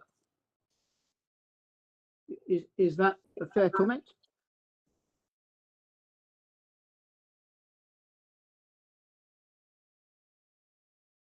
Hello? Hello?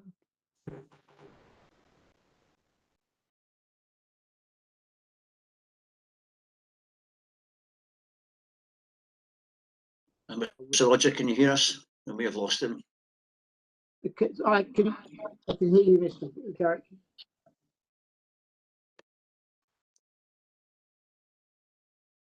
Is Mr. Rogers still there?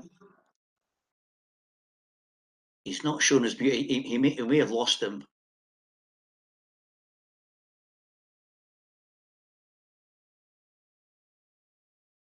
We'll give him a second to see if he's able to dial back in again or come back onto.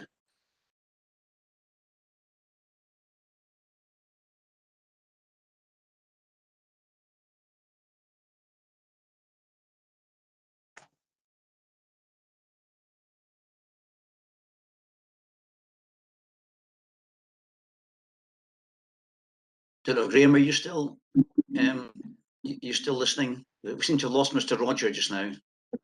Yeah, I'm still here. Yes. He's still shown as being in the call. Yeah. And his microphone's still there, so it's not as if he's left the call. Right. Okay. Yeah, it's maybe just the connection. Maybe the connection. Yeah. Yeah, just not good enough at this point in time for him to speak just now. We'll give him a for us second to in hear that him. case. Yeah.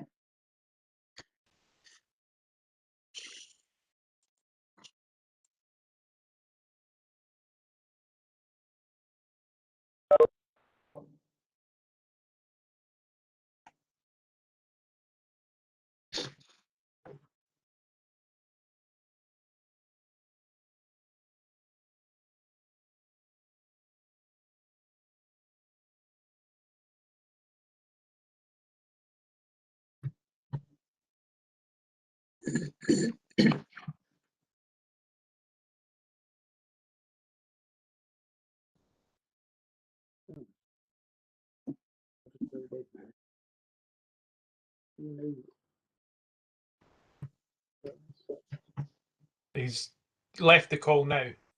Right. Okay. Well, with a bit of luck, he's left the call and just simply trying to refone in. You're going to have to repeat your question, Mr. Goddard, when he gets back in again, for my sake as much as anybody else's.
Hello.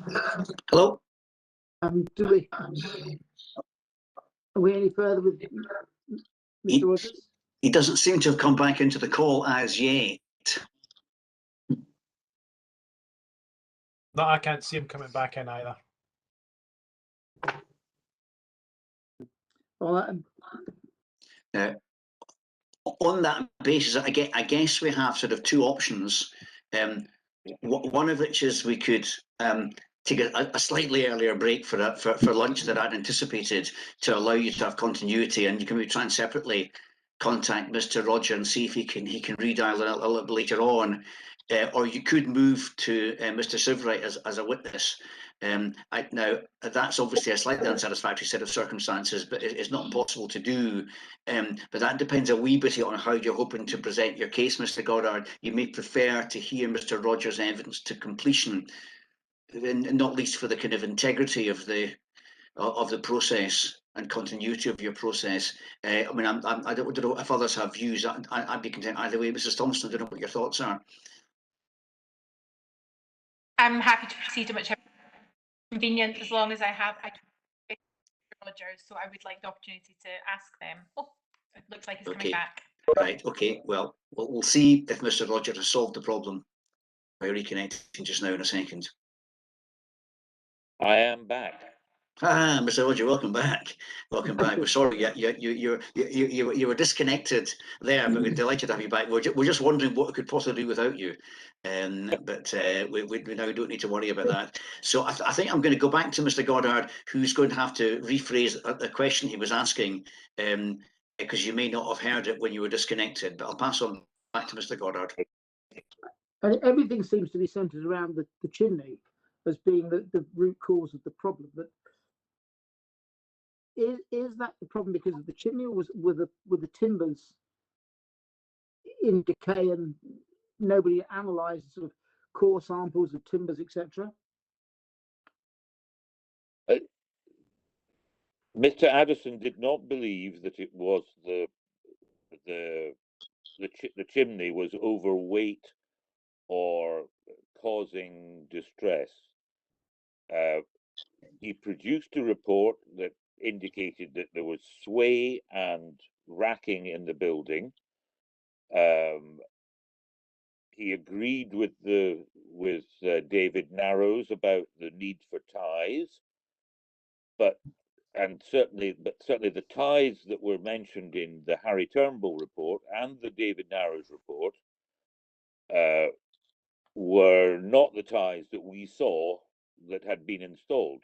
The ones that we saw that had been attempted to be installed were flimsy, thin, pressed metal, kind of timber frame kit ties, Right.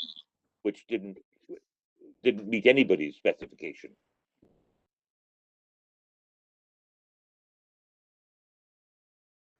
And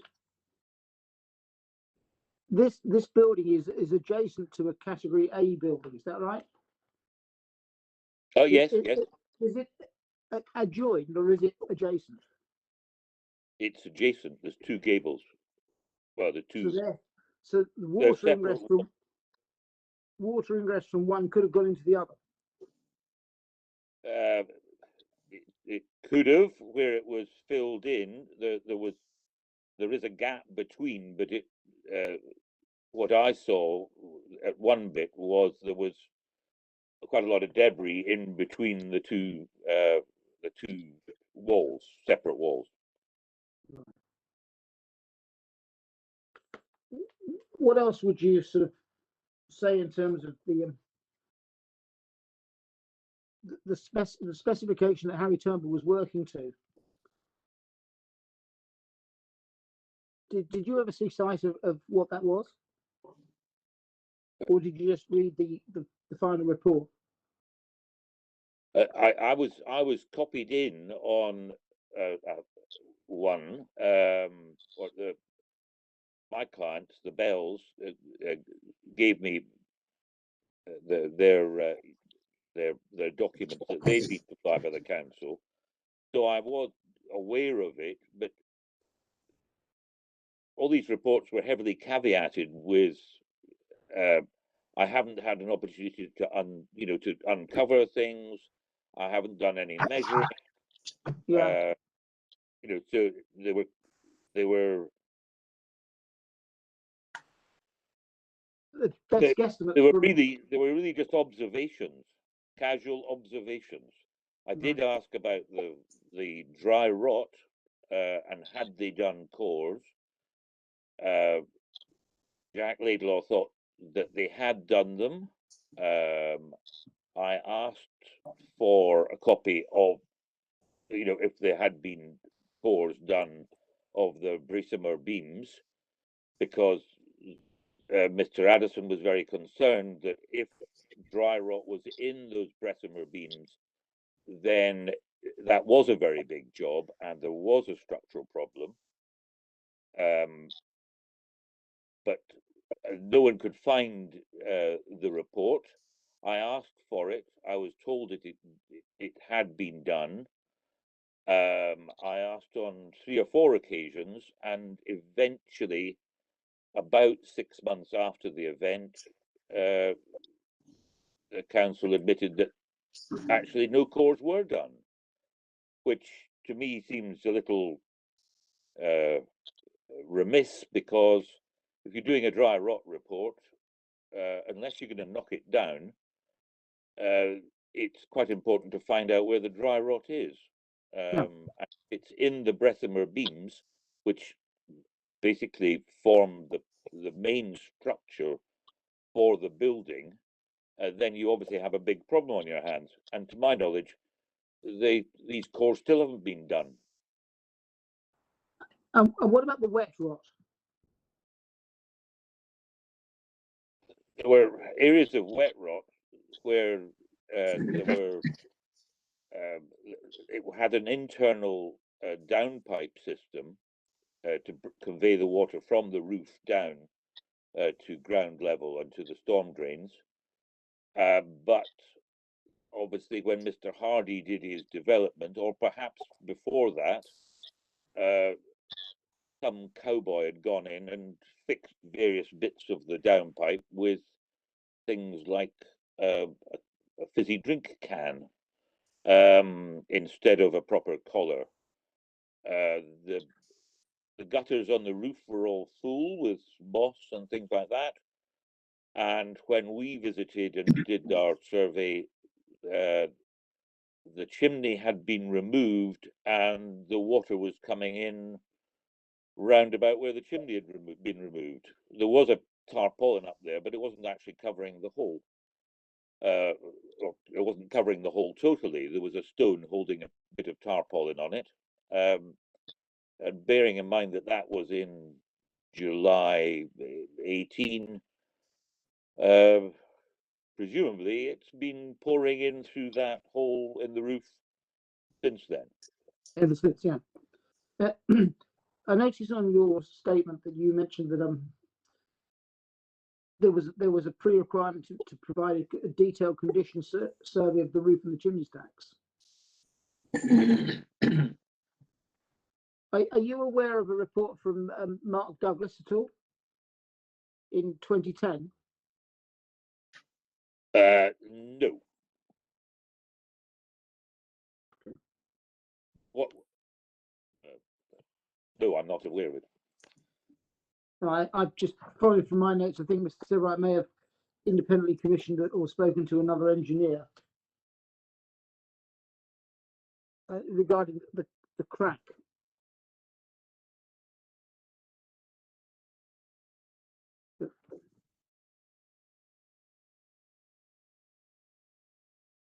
With regard to the core samples of the timbers not being taken or being taken, would you say that's sort of a major issue with the Turnbull report? Well, if you're going to do a structural report, then you have to consider all the elements of the structure. The Brisomer beams are a major element of the support to that structure. They are at the kind of ground floor ceiling level, Yeah. And they go right round the perimeter of the building. And they are big, massive timbers. Now, if dry rot got into them, then you would have a very major problem on your hands. But it seems to me from reading the Harry Turnbull's report that it's the chimney is the light and soul of the party, as it were. That's what he focused on, and that Yeah. and John Addison disagreed entirely with that assessment. I mean, it's quite clear now the chimney has been removed, the building is still deteriorating. Yes. So, but I so the removal of the suggest chimney that's probably more to do with the disruption and the additional load from the cantilever counterbalance weights.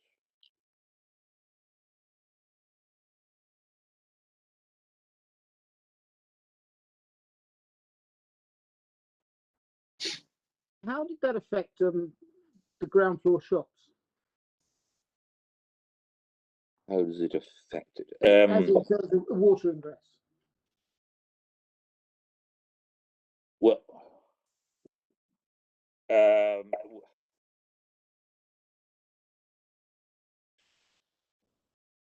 from above, from the downpipes, it means that it's the any rain coming on the roof, it comes down in an undirected manner, which obviously affects the intermediate floor joists and their connectivity to the walls. If you're talking about water ingress through the at pavement level, the corner shop, Mr. and Mrs. Bell's shop, has two shop front doors, windows, which had automatic, not automatic, but ancillary and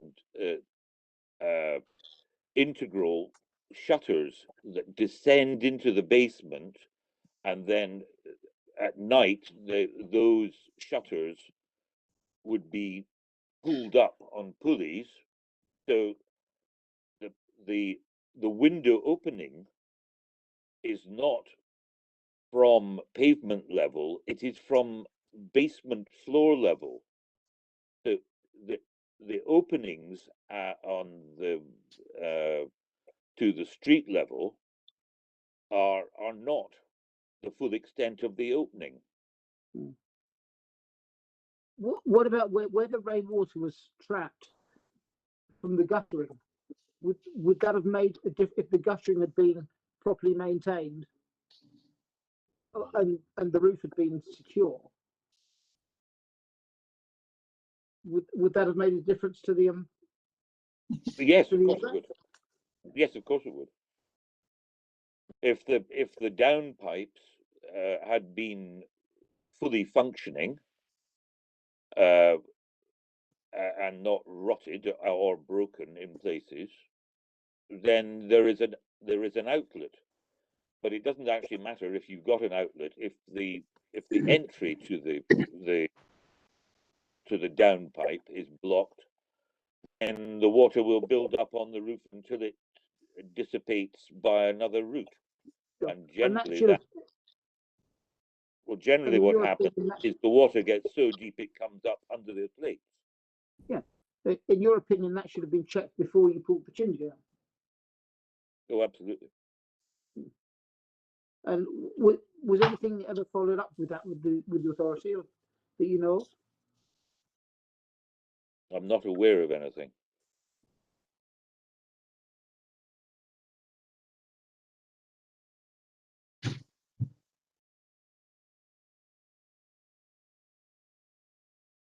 But there was a copy of a damp report in August 2015. Yes. How did that sort of pan out? Well, it was connected, I think, to the improvement, defective building improvement notice, and although I saw it after the fact, because I didn't get involved until June or July 18. I did think it was. I didn't see how it referred to my client's property, because one, there were no pictures in that property. They didn't identify any rot in that property, and yet it suddenly became a shared responsibility, which I didn't really understand. But since it was after the fact, I couldn't have commented on it because the time was past for commenting on that. In your statement, you said that the recommendation that the chimney be reduced in height, but that's contrary to Harry Turnbull's report. I don't. I'm not aware of. Where does it say that? In third page. Oh, my second page, right?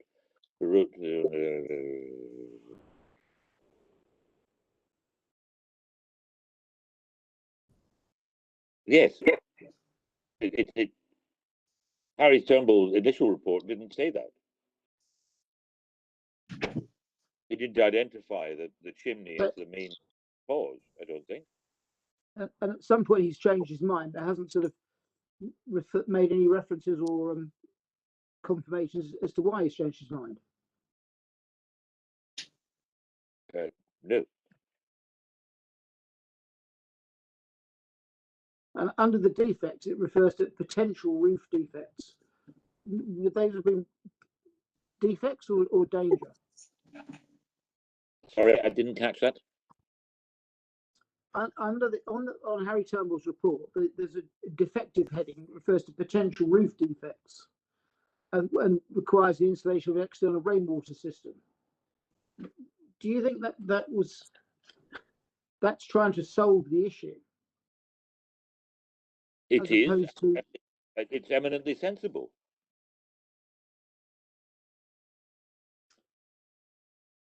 Do you think anybody else should have been involved in sort of a specialist bringing in that sort of advice, or? I can't really. It just seems to me that once the Addison report was published and submitted to the council, that Harry Turnbull and David Narrow's reports were there to counter it, rather than to sort of, it was viewed as hostile and not being constructive. Would you say that's fair? Oh, absolutely, yeah. It was impossible to get responses continuously. Every correspondence was responses were late, and I wouldn't say obstructive, but they weren't helpful. Yeah, I mean, rather than having a tripartite of all three working together, it was 2 versus 1. Would you say that was a fair assessment? Yes, I would. Mr. Addison was very critical of the Harry Turnbull report. He was less critical, or had less issues with the David Narrows report, and he said that in his report. He said that ties would help, but the evidence that we saw at the building was that the ties that were specified by both by Narrows and by Harry Turnbull weren't the ones that were installed.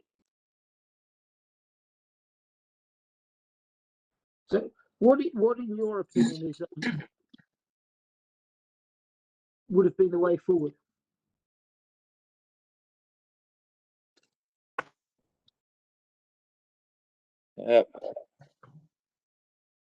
I think I would have selected a different engineer, one with more specialist knowledge, with somebody who specialised in masonry structures, Narrows would probably have been the more sensible person to go to in the first instance, because they have a specialism in masonry structures, and by the evidence that Mr. Allen gave earlier, Harry Turnbull's recognised that.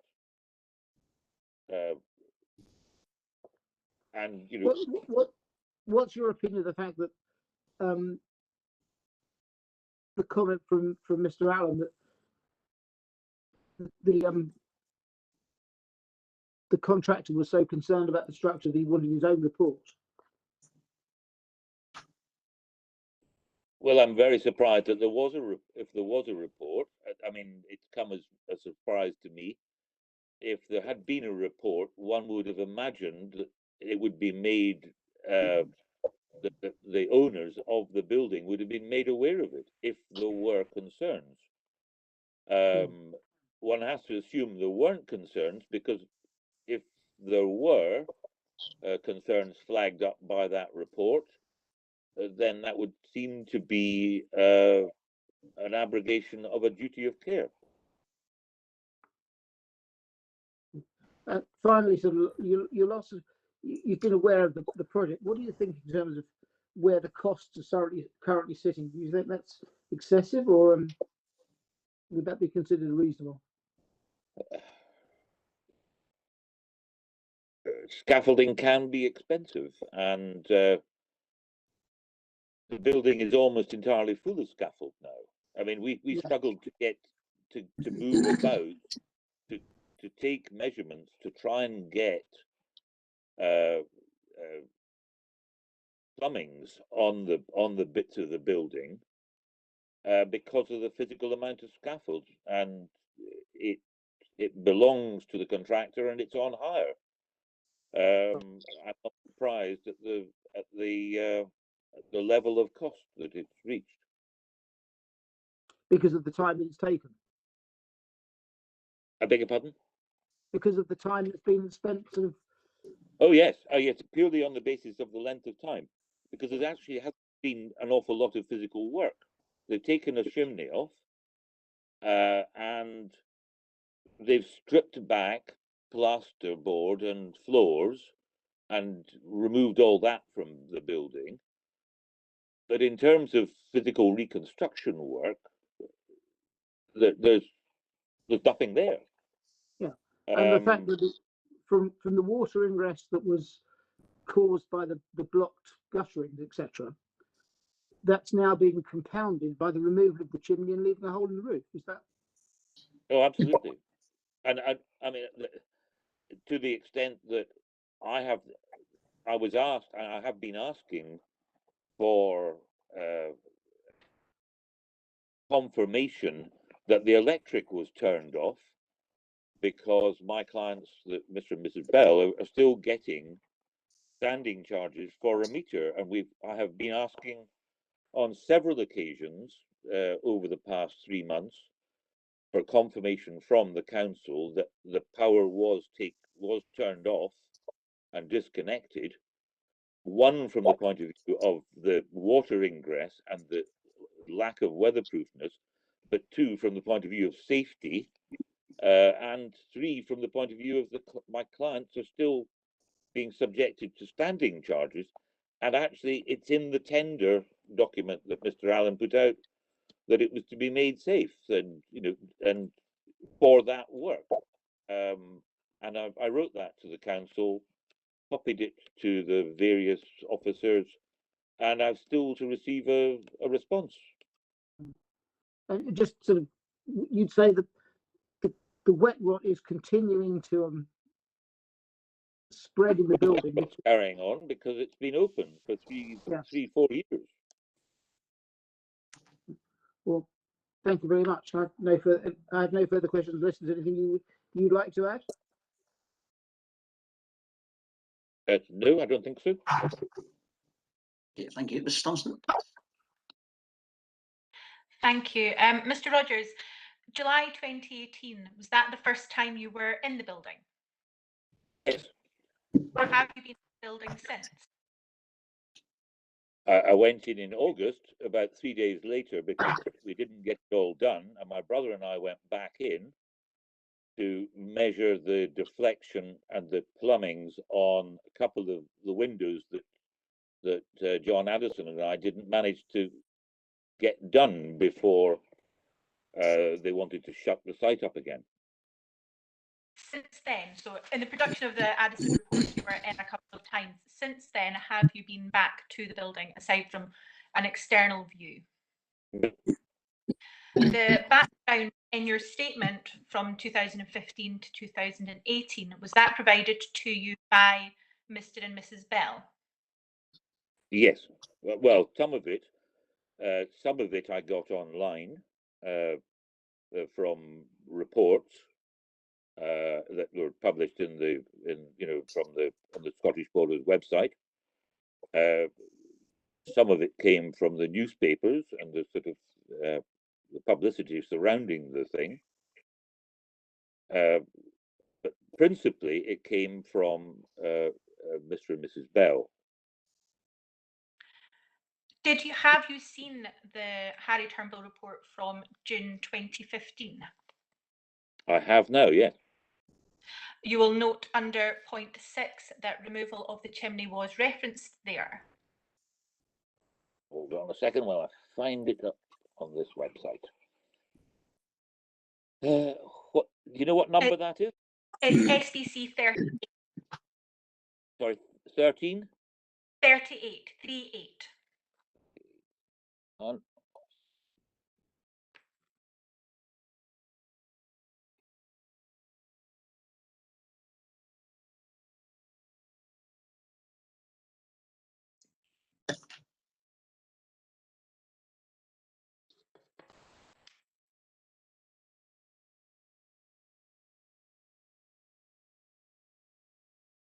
What? Do you know whereabouts in it? It should be under point 6.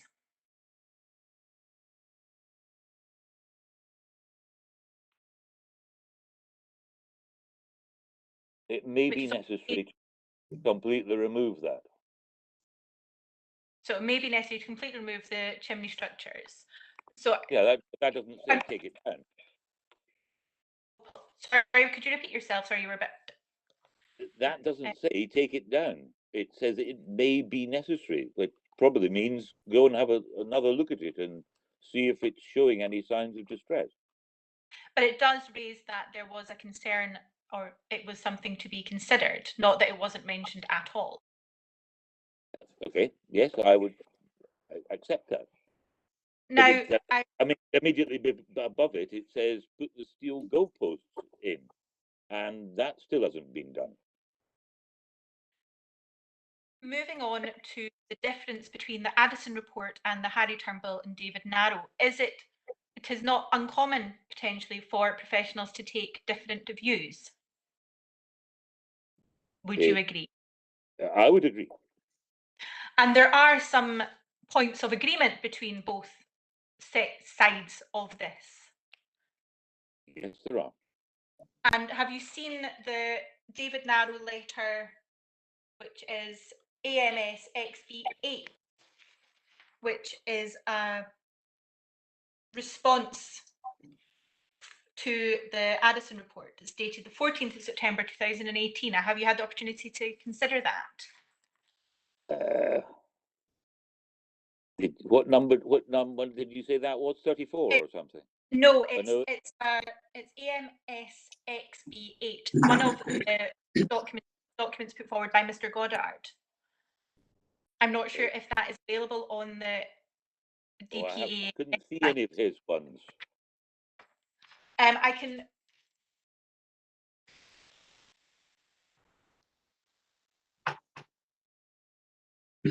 There's an issue in this. It essentially concludes that Mr. Addison indicates that the building can be saved, and was that Mr. Addison's view at the end of?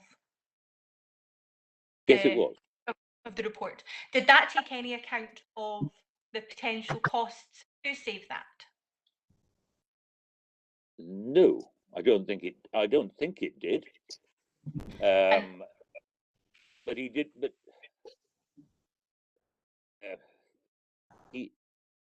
John Addison had an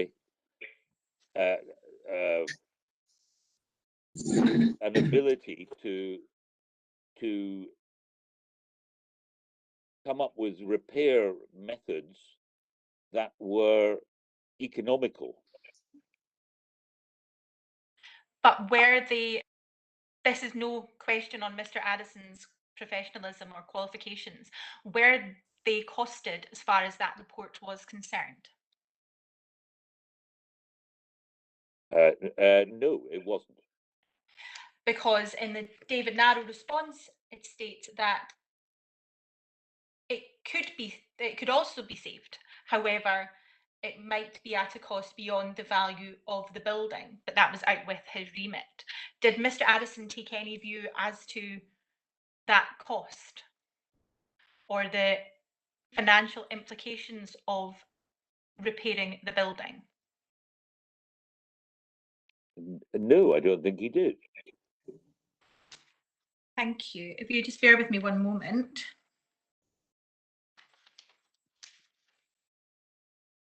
And you said, just one final thing, you said that in the course of preparing the report, there were things you were unable to do. What that you might have or might have liked to have carried out and inspected. Could you just clarify what they were? That you weren't able to check. We couldn't drop a plumb bob from top to bottom because there was so much scaffolding in there.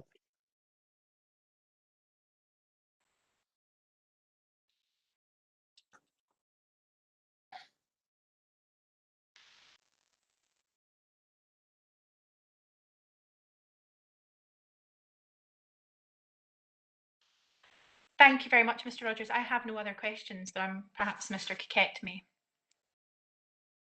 Yes, thank you. Before I go back to re-examination, I have just a couple of questions, just to amplify some of the issues that Mr. Goddard has referenced and Mr. Thompson too. First of all, just actually for my own understanding and background, I've obviously seen your witness statement, and it describes you as being Charles Roger of Roger Builders Limited. Can you say a little bit more about the nature of that company? It's fairly self-explanatory as a builder, but just to get a sort of sense of your kind of professional background.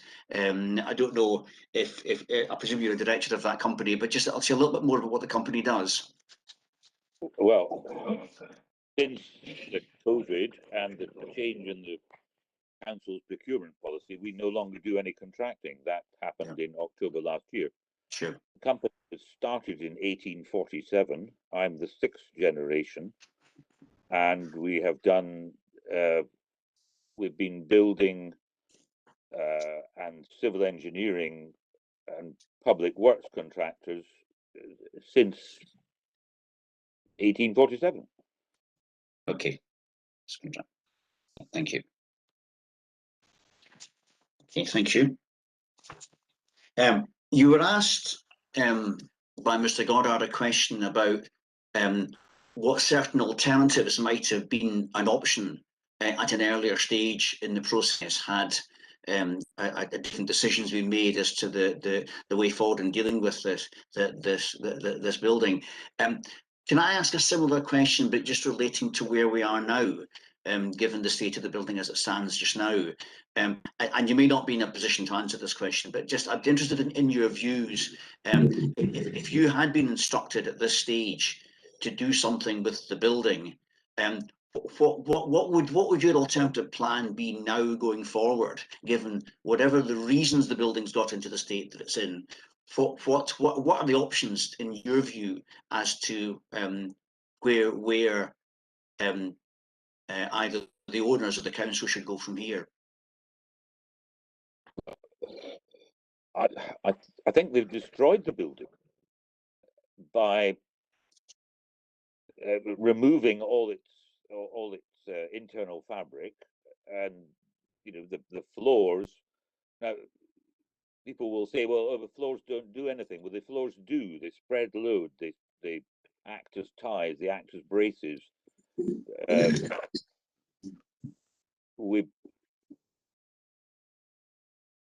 It is probably way beyond economic repair now. but I would say that it's a consequence of the work that the investigative work that they've done to a large extent. So I don't think there are any options now, that it has been taken to a point where demolition is probably the only option. Okay, thank you. And my two other questions are both actually related to that.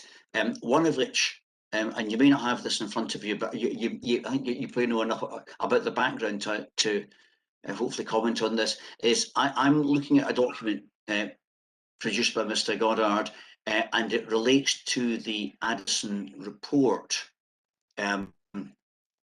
Just skimming up to see the date of it. This is of July 2018. And in that report,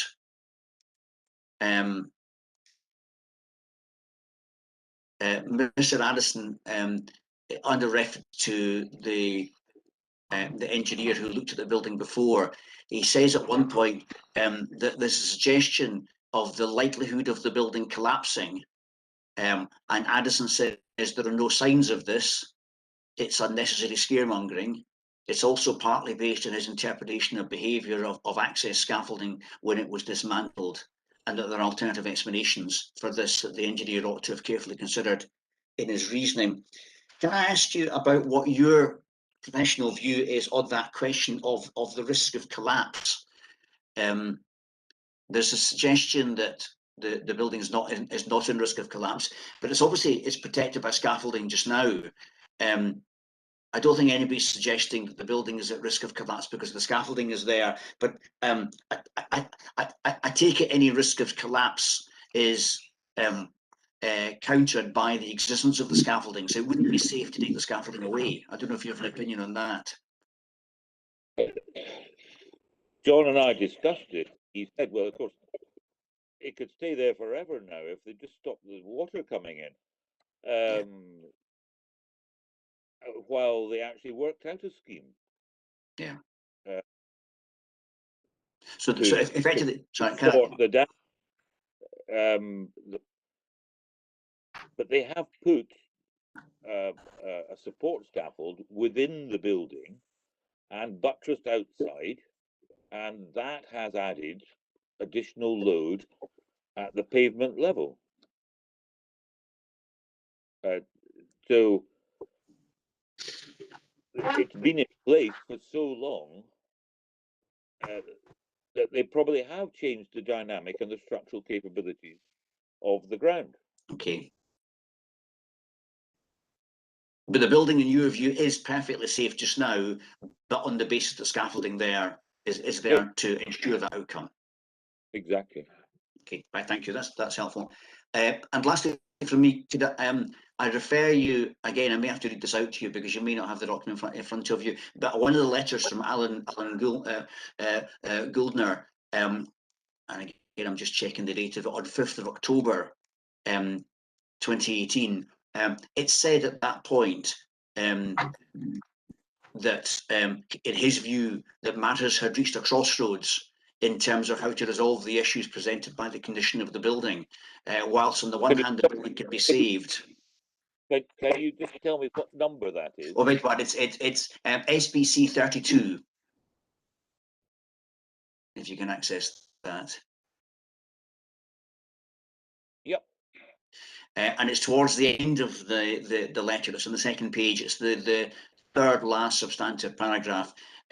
As you will note, we have arrived at a crossroads in terms of how to resolve the issues presented with the condition of the building. Whilst on the one hand, the building can be saved, however, on the other hand, the saving the building has to be weighed up against the financial cost in doing so, taking into account its actual value on completion. Now, you've addressed some of these issues already, but would that be an assessment you would agree with, that at or around October 2018 represents a kind of crossroads for resolution?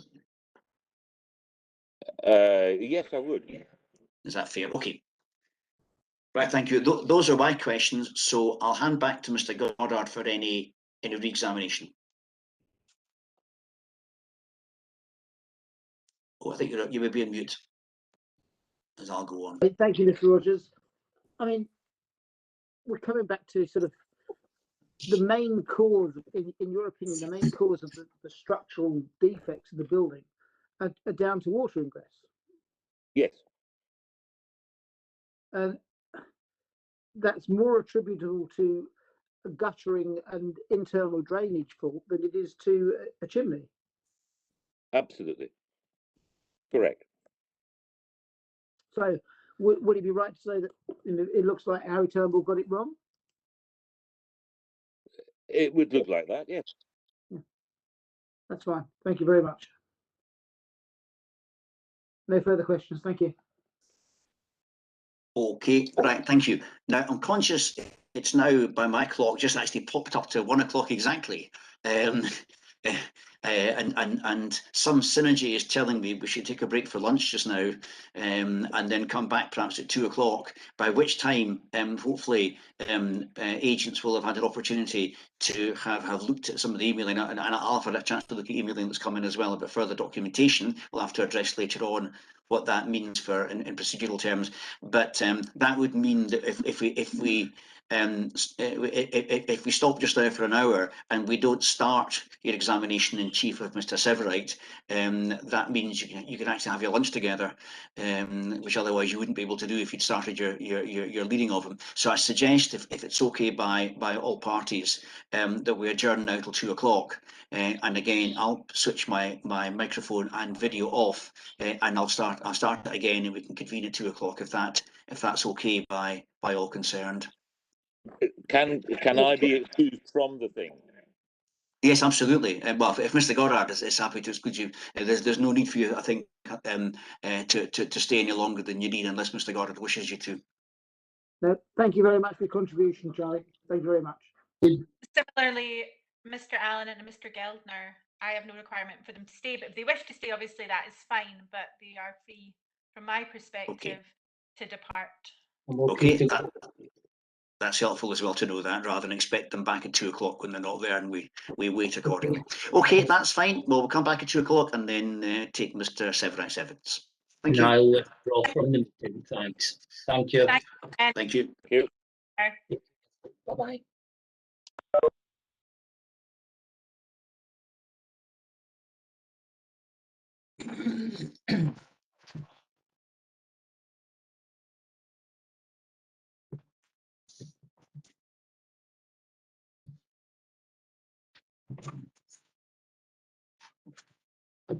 You in, man?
Mr. Gordon, if you want to switch off your video just now, because it's still broadcasting live, you're eating your lunch. And if you switch it back on at 2 o'clock, thank you.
Good afternoon.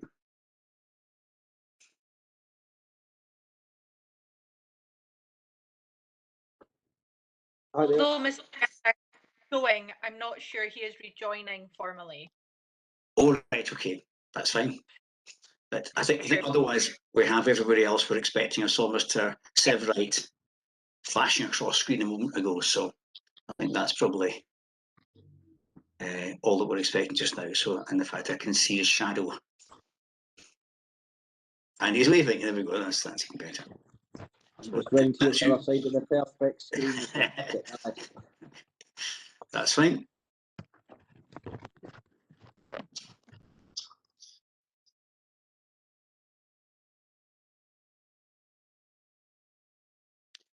So when Mr. Goddard is ready, there's no rush, we can get ourselves started.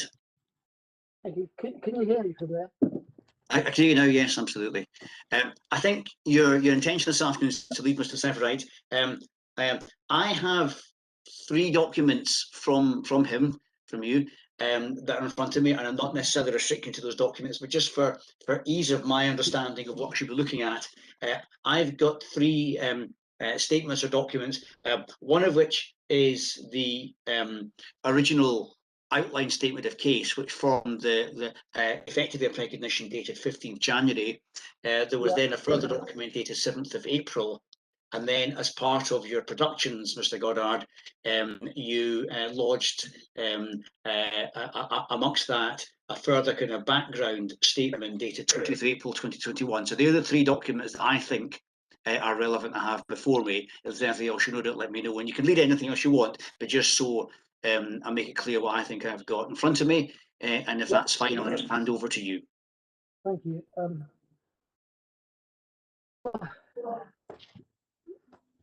I've had to start with Severide by just confirming the date that you actually acquired the property. Okay, the property was acquired on the 2nd of July 2007. And when you saw the property, what condition was it in when you purchased it? The property was advertised as a fully refurbished flat. And do you know how old the building is? I believe it's about 200 years old. So you must be pretty gutted that it stood for 200 years and the last 13 it's fallen down. Yeah, aye. You had a survey done by Allied Surveyors back in February 2007. Yes. Were there any sort of highlighted points from that there were issues with the building? No, the only thing I think they said was that they were struggling for access to certain areas within the building. Okay. And your mortgage was with the Alliance of Leicester? Yes, that's correct, yeah. David Kirk Associates also acted for you in doing the local search details of the property. Are you aware of that? Yes. And they found no adverse issues with the property.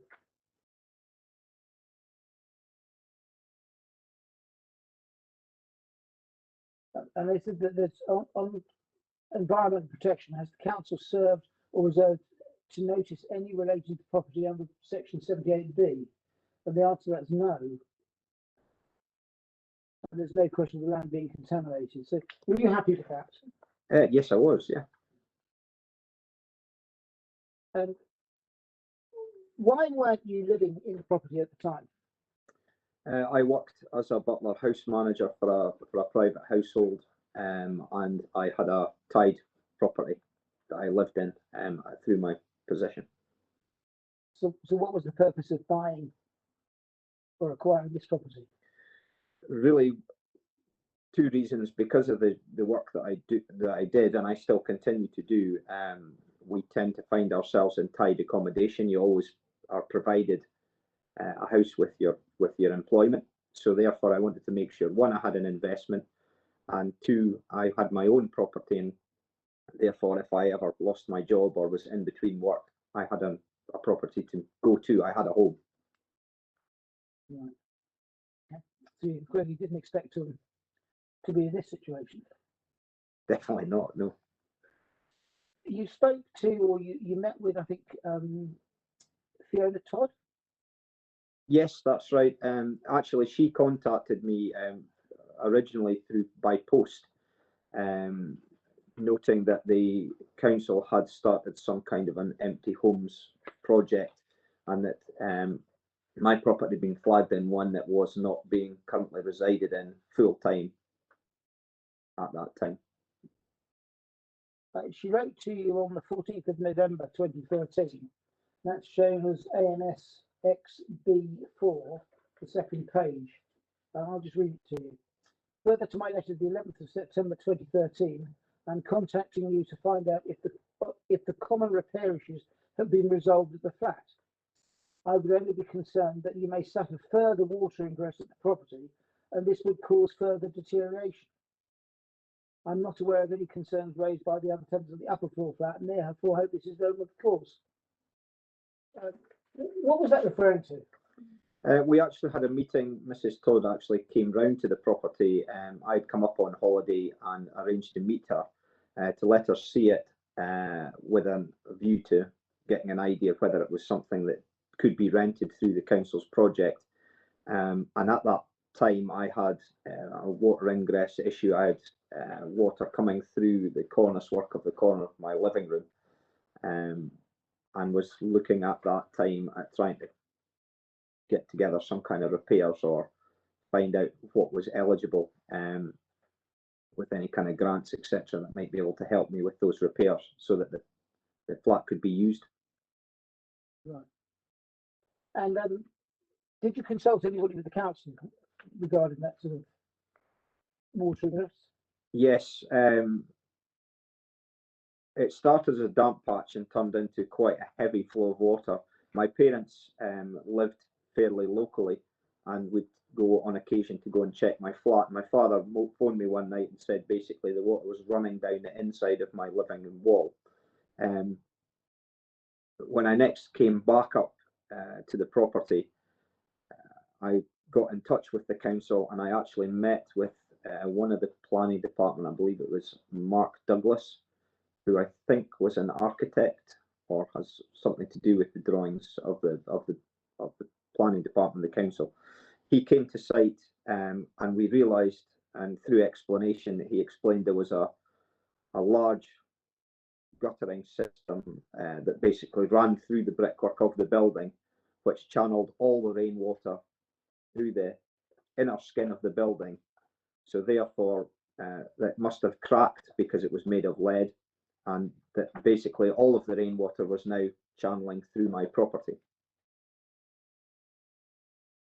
He went on to come back to me after several to's and fro's. He produced a set of drawings. He also, I believe, applied for planning to have that guttering capped off, and an external system of guttering put onto the building, which would then mean that water ingress issue was resolved. I believe they actually produced a set of costs for that as well. And in terms of, it's been talked about this morning that there was an advance payment required of between 50% and 75% of the costs. Was there any quantification of how those costs would be arrived at? Are we now discussing the enforcement? Yes. Yes. No. And my question to the council was, can you clarify what those estimated costs will be? Because you're asking me to pay 75% of an undisclosed amount of money into a bank account held by the council, and I have no idea whether I can afford it or I can't afford it.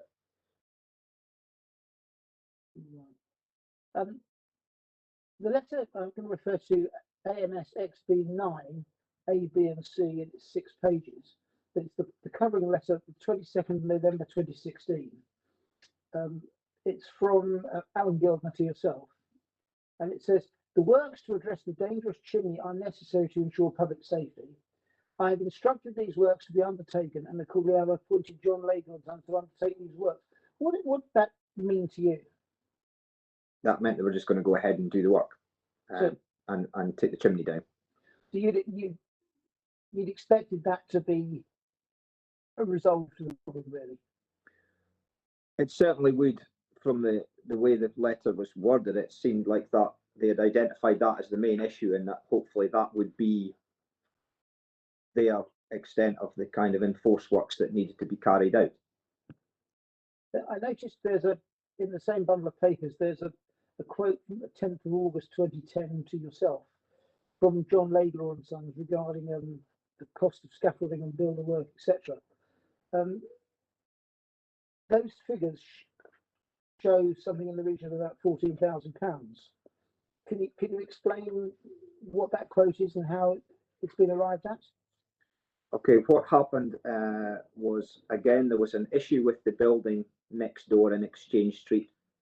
Who owned that building? At that time, it was actually a council headquarters for that area, and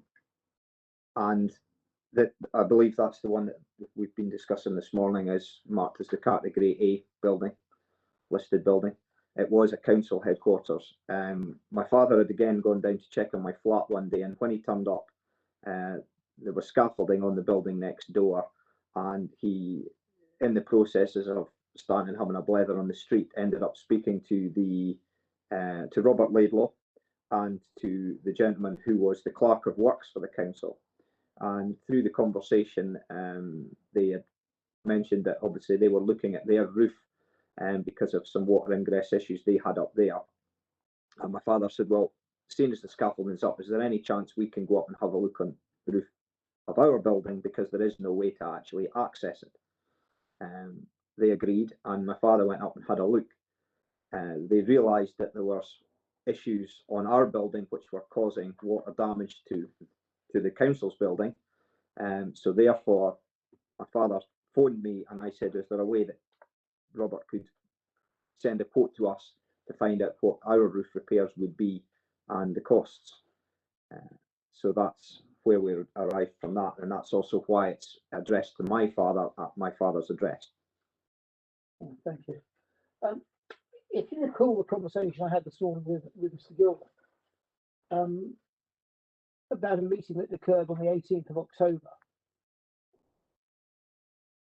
where you were being sort of appraised of the position of things. Can you expand on that a little bit more?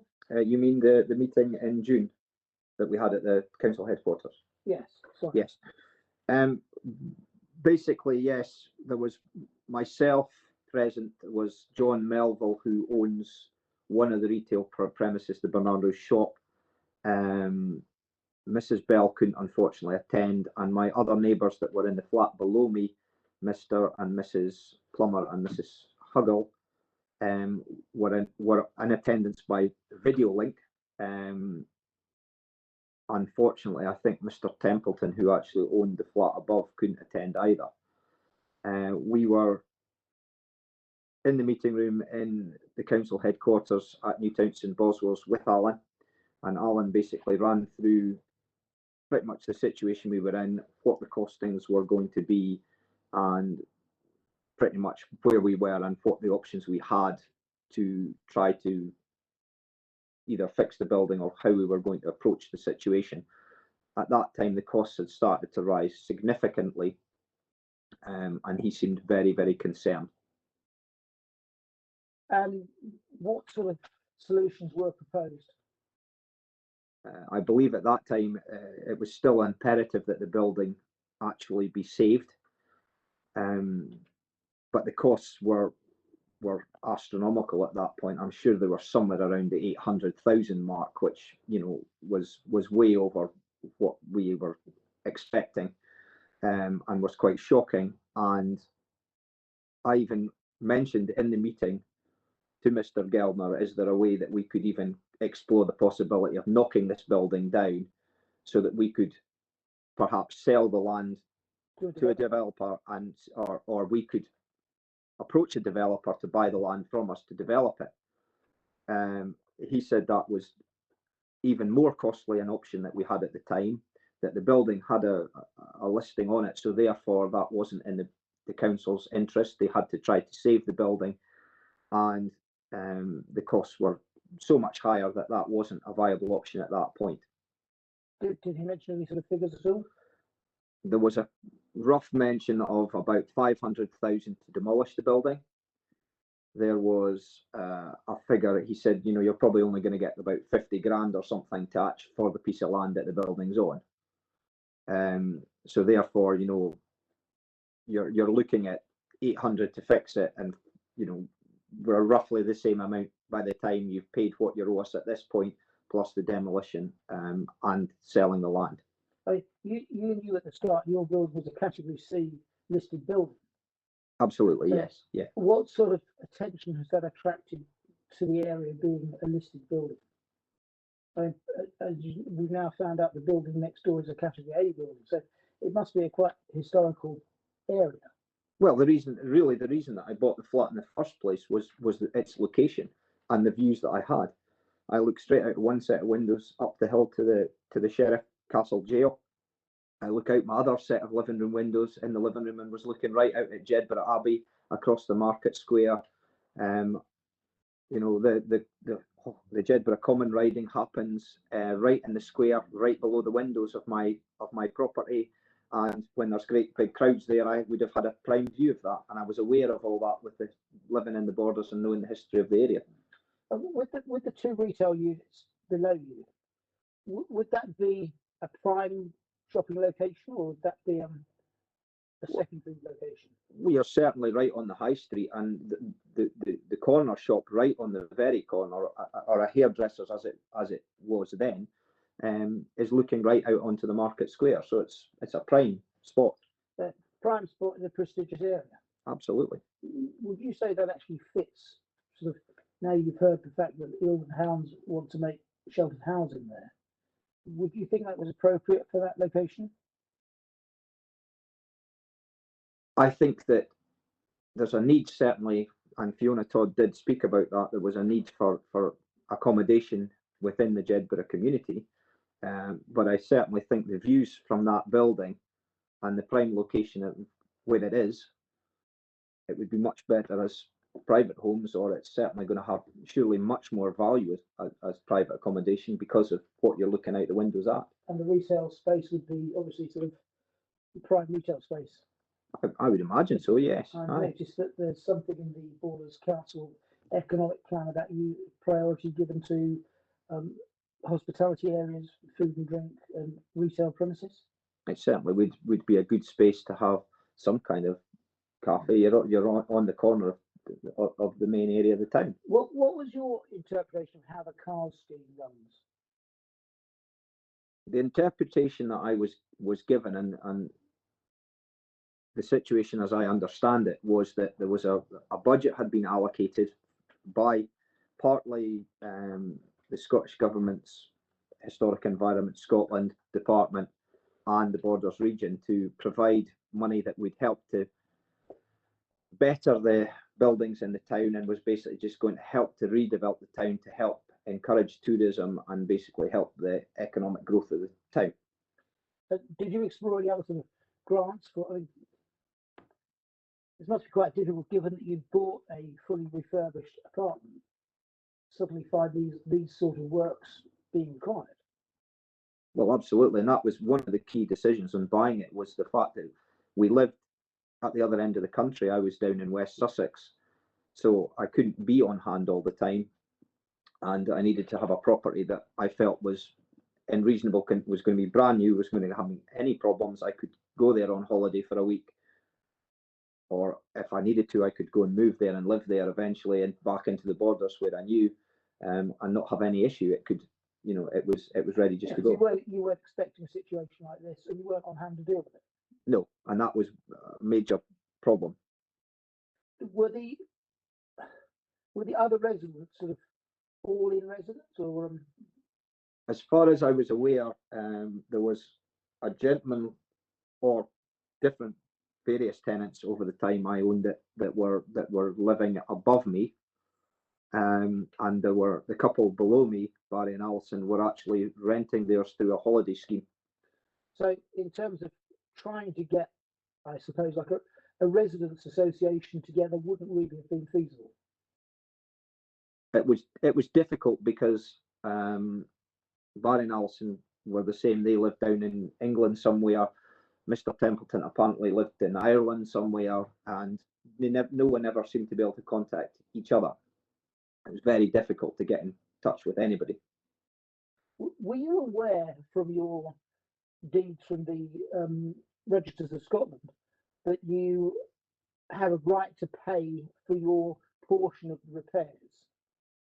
As it was explained to me by the gentleman who dealt with my purchase, it meant I had responsibility for any repairs to the common stairwell, etc. So yeah, I knew I would have a share in certain things. I knew I had to maintain and clean my windows because we laughed about that.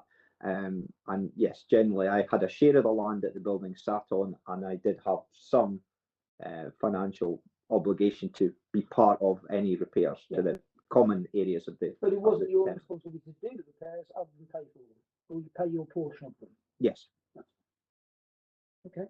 Now the scaffolding has been up for a considerable period of time. Yes. And I think Mr. Rogers said earlier on this morning that council has now destroyed the building. In terms of the outer skin, the outer shell is still there, but the inside of the building is virtually non-existent. Yeah. Did you give permission for that sort of? Were you aware that that kind of damage was going to be done to the apartment? Not in the slightest. So you didn't give permission for it either? Absolutely not. And I even asked Alan Geldner, I phoned him one day and I said, if this process goes ahead, will I get my flat back in the same condition as it was when I gave it to you? And he said yes.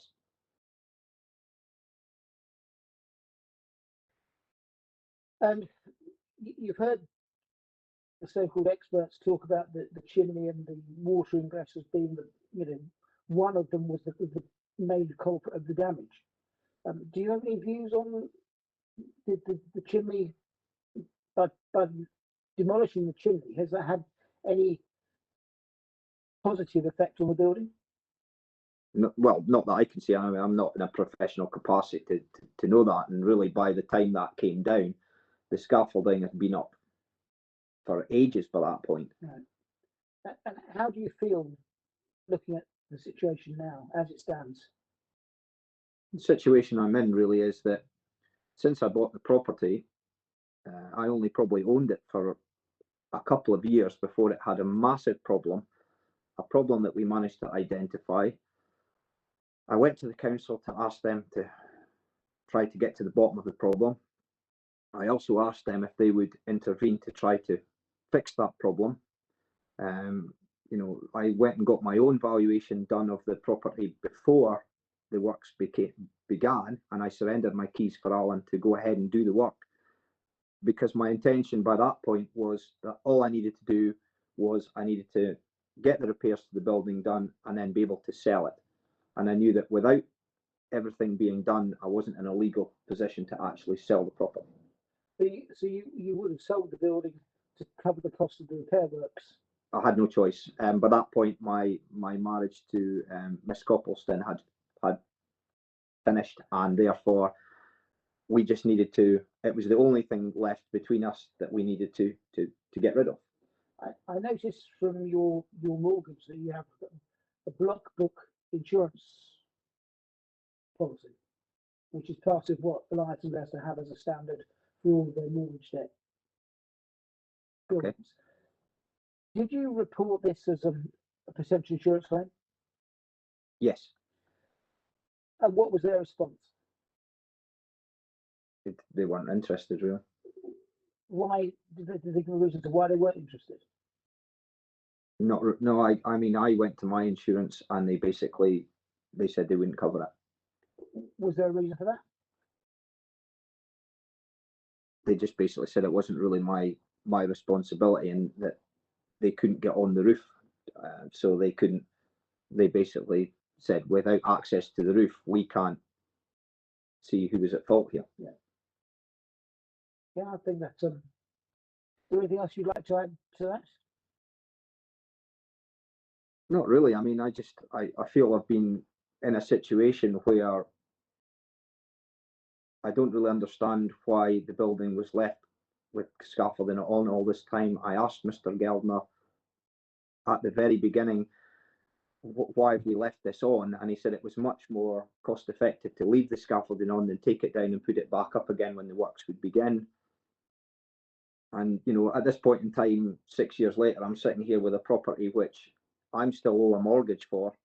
I still have with an ex-partner that I don't speak to anymore. So I have a financial tie to her. It's left me financially in limbo because obviously I have a mortgage outstanding which can't be covered.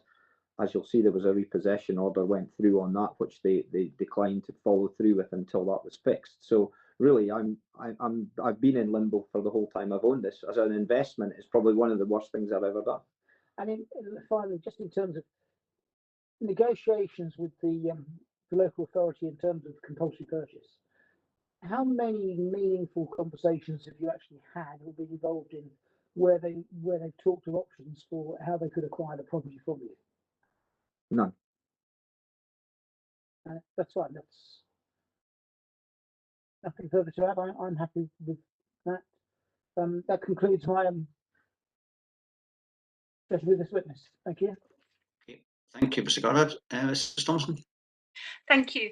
Mr. Sivright, going back to production AMS XB9, which is a letter to you from Scottish Borders Council dated 22nd November 2016. I'm not sure if you have that in front of you. Hold on, I'm just getting it. Hold on 1 second.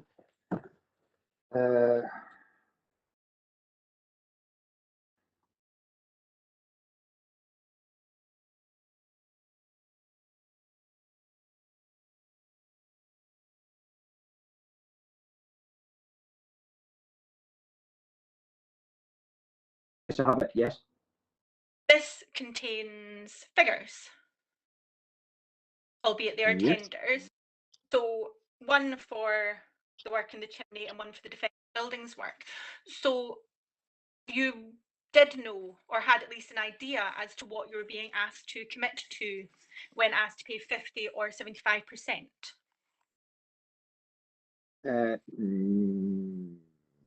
First paragraph. Yeah, no, I see that, but the thing was that we were never told what was our part of that cost. But you could assume your percentage, if there are 5 owners, that it's not going to be more than 102,000. It's likely to be a fifth of that. But the figures, there was a full figure provided to you as an owner back in 2016. There was finally some figures produced, yes. In relation to the CARS scheme, did you make an application? I was basically taken through the beginning part of the process. We were advised, I met with Colin Gilmore, who was supposed to liaise that with me, but because the costs kept changing and the allocation of funds we kept being advised were going to keep changing, therefore they kept saying, well, we haven't got a final figure because we're managing to get more money, or no, the costs have risen again, so we're now having to go back to try to get more allocation of funding for you. At no point there seemed to be a point where we hit, this is all it's going to cost, this is the final figure, this is your share of it, and this is now exactly how much money you need to go and apply for so that we can then proceed with this. Now, you said that you bought this obviously as a newly refurbished flat. So the hope being there would be no issues with it. Is that correct? That's but you correct. did buy a property in a 200-year-old building. Correct. So there could be assumed that there may be a requirement to maintain your building albeit your individual flat was newly refurbished. As I understood it, the builder had converted 2 properties into 3. He had just finished the renovations. He had been living in the property himself as he was doing the works, and that basically the council would have obviously had just signed off on all the building works being done. So therefore I thought that's fine. Obviously the thing split new, there can't be any problems with it. As a homeowner, you would accept you have a duty to ensure your property is maintained. Correct. So if there were water ingress, you would have a duty to ensure that that is looked at and repaired. I had a part responsibility for that. Yes, that seemed to be myself and all the owners, as I understood it, had a joint for that. And as I'd been explained at that point, several of the owners were reasonably local. I assumed that hopefully they would take that forward, and then I would be able to pay my share. In relation to the property, excuse me, 2 moments, I want to double check one matter.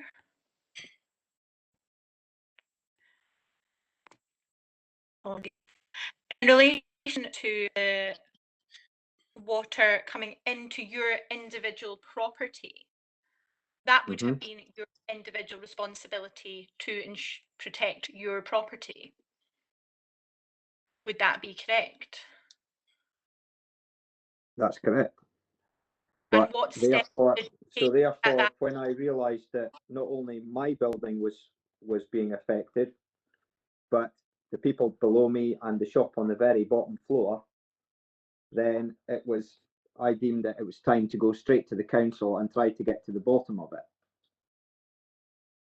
So the only step you took was to go straight to the council?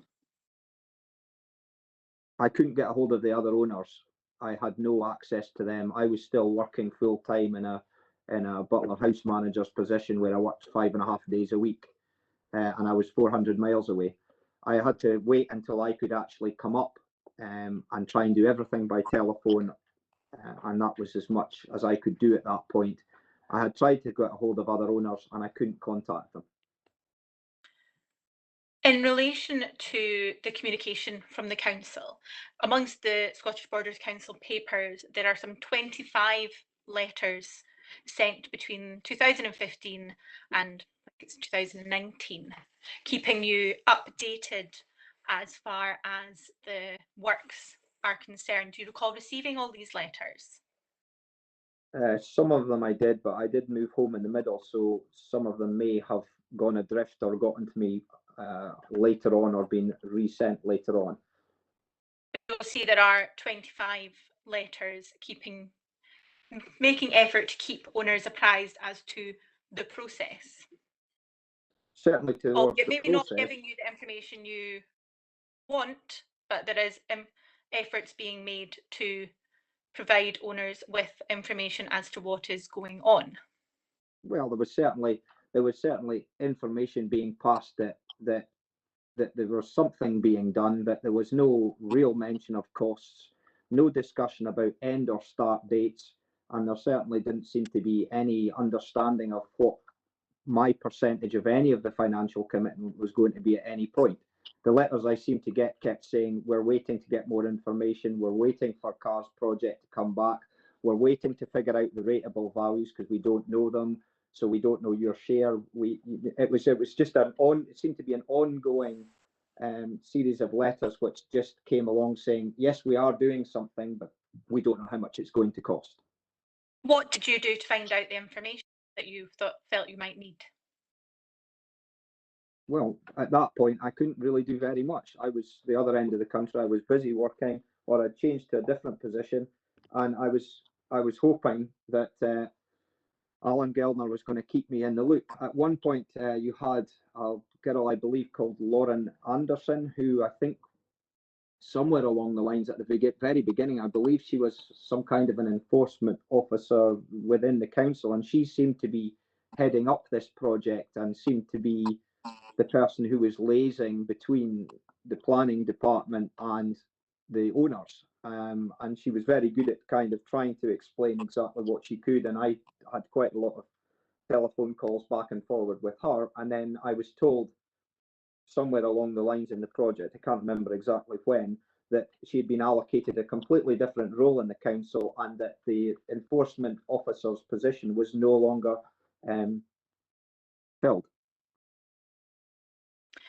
On receipt of each letter from the council, did you do anything?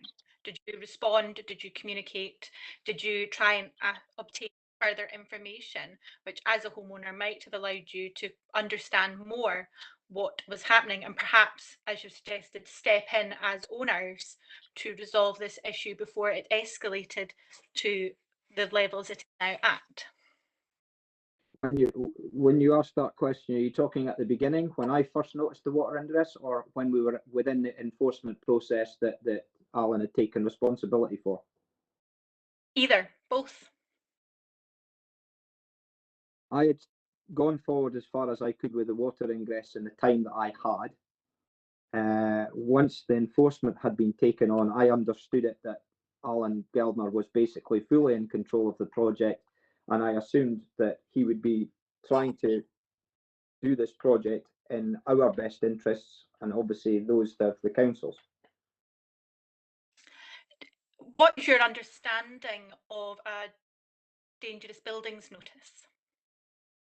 My understanding of the dangerous buildings notice is there's something that needs to be addressed, to be fixed, so the building is no longer a risk, and that those works had to be carried out reasonably quickly to make sure there was no danger to the public, and that enforcement notice meant that the council had full responsibility to do that.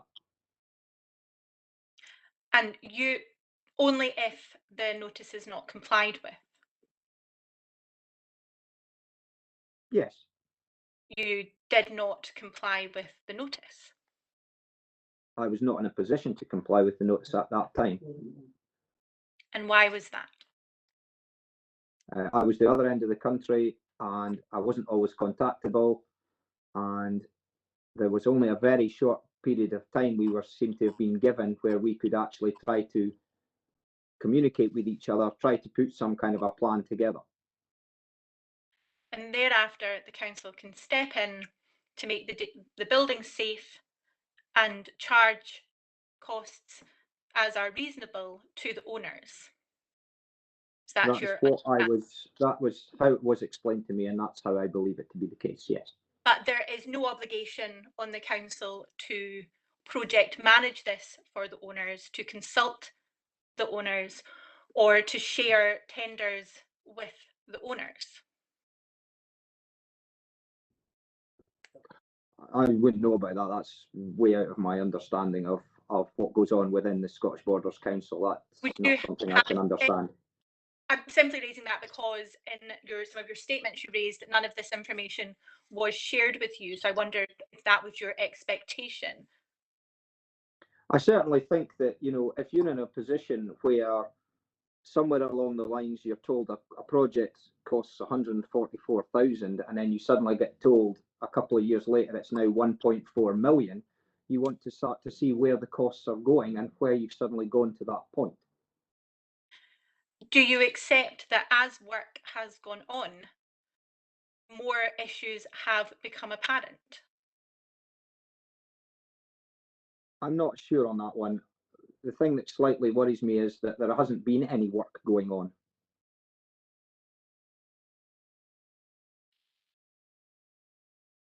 If you just bear with me a moment.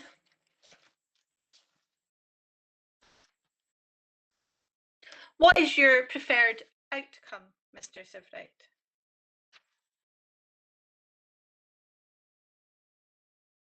I have a property which I have a mortgage on. I had a property with beautiful features in it, lovely big open windows, which had one of the finest views in the Borders, if you come from that area. You know, that's I work in the hospitality industry. You know, having a flat where I can bring friends from down south, I can go down and visit family, having a base in the Borders where I have clients that I still freelance work for, and so does my wife. That would be the ideal solution for me, to have a property back which is either usable or at least could be sold to recover any debts that I have now accrued because of this situation.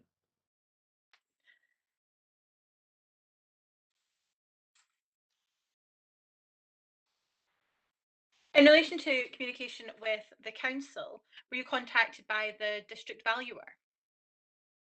No. We understood the district valuer contacted all parties. Unfortunately, I'm not sure the letters have actually been lodged amongst the many, many letters that amongst the Scottish Borders Council, but the district valuer contacted all owners to discuss transfer of their property.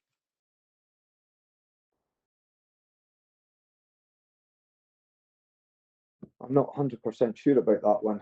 I'm not sure if I ever did actually get a copy of that. Are you talking about the 2020, the most recent one? I think it would have been I think there was efforts in 2019, which ran concurrent with the compulsory purchase order process. I'm not 100% sure on that one if I ever saw it. And discussions have happened between your representative and Scottish Borders Council to try and stop us having to proceed in the way that we are today. Mm-hmm.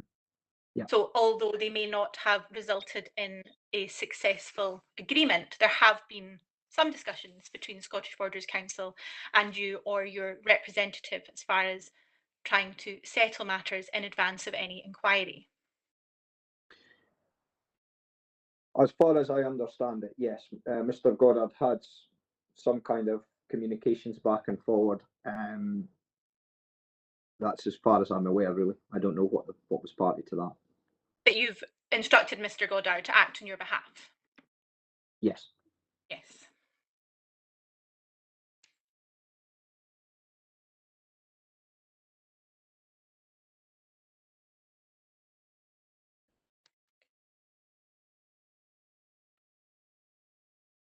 Let me just double check I don't have any before I finish my questioning, since you have nothing further. So you bought the property in 2007, is that correct? Correct, yeah. And there's two valuations, or there's the David Kirk report and the Allied Surveyors valuation. They are from 2007. That's correct, yeah. There's also should be a valuation which I undertook before I handed my keys in for the repairs to start with the council. I asked for my own independent valuation so that I knew the position I was in. I believe there's also a reference to that with a figure for auction, because obviously had I been in the worst case scenario and I couldn't have sold the property on the open market because it wasn't in the correct sellable state, the only option I would have had to sell it to recoup some money to the bank would have been to put it to auction in its unsellable state. That is from April 2016. That's correct. I basically had it done the week before I handed my keys to the council or thereabouts. In the 2007 report, it states a more detailed home condition report is recommended. And in the 2016 report, the market value property as described in this report is on the assumption that there are no essential repairs required and the property is in good and substantial repair and condition. So the 2007 report is obviously 8 years before this issue arose, but is not a full home condition report. Is that correct? Certainly that seems to be what is suggested in the valuation. And the 2016 report seems to be on the basis that there are no essential repairs required and the property is in a good and substantial repair and condition. That is not to say it was in that condition, but that an assumption has been made. No, well, I think I'll clarify that issue for you. I had contacted the valuers and I'd explained the situation where the council were about to carry out works. So there was repairs needed done to the building. It was in an unsellable state. So I needed a valuation on it as exactly as it was, with the water ingress problem as it was. I showed them all the water ingress damage to the property as it was, so they were fully aware of the situation. Therefore, the reason they've given a value at auction, an expected at auction valuation, was for that reason, because they knew at that point the flat could not be legally sold because it was not in its correct sellable state, but that the maximum value, which is the one on the back, I believe, of the report, was what I could reasonably expect if the flat was put back to its correct sellable state, and assuming that the council would have done the repairs and had that signed off with a building warrant, so that it was then back to sellable state. So the sellable state is £115,000. Would that cover your mortgage? I don't require a figure and I do not wish to embarrass you, but would that cover your mortgage? It would have covered what was left, yes. Would it, even if we were to take the 2016 figures, would it have covered your mortgage and also covered, say, a quarter of those figures? I appreciate your personal share is not given, but a full share is given in the letter from November 2016. Would it have covered both of those if it was sold, reinstated and sold at its good and substantial repair and condition? I think you have to go back through that question, because I didn't really quite catch that. Sorry, I was just somebody went past on a motorbike and I missed half of it. In the 2016 letter from the 22nd of November contains lowest tender figures of around £150,000. Now that does not, obviously, it's not your entire share, but in 2016 that was the figure given. If we were to take even a quarter of that, would 115,000 cover that as well as your mortgage if it was sold for 115,000 at full reinstatement value? Quickly doing the maths off the top of my head, no. Thank you very much. No further questions. Thank you. I just have a couple of follow-up questions, if Mr. Goddard doesn't mind, for his witness. It actually touches on some of the issues arising there in relation to the future of the site, because obviously one of the things that ministers will wish to be informed upon is the kind of what next question, in addition to the situation as to what's happened in the past. And I think I took from you, Mr. Severide, that you had felt and for quite a reasonable length of time, that the responsibility for taking and finding a solution had been kind of owned effectively by the council. And you partly thought that because you're not the only owner, there's a number of properties in the property there.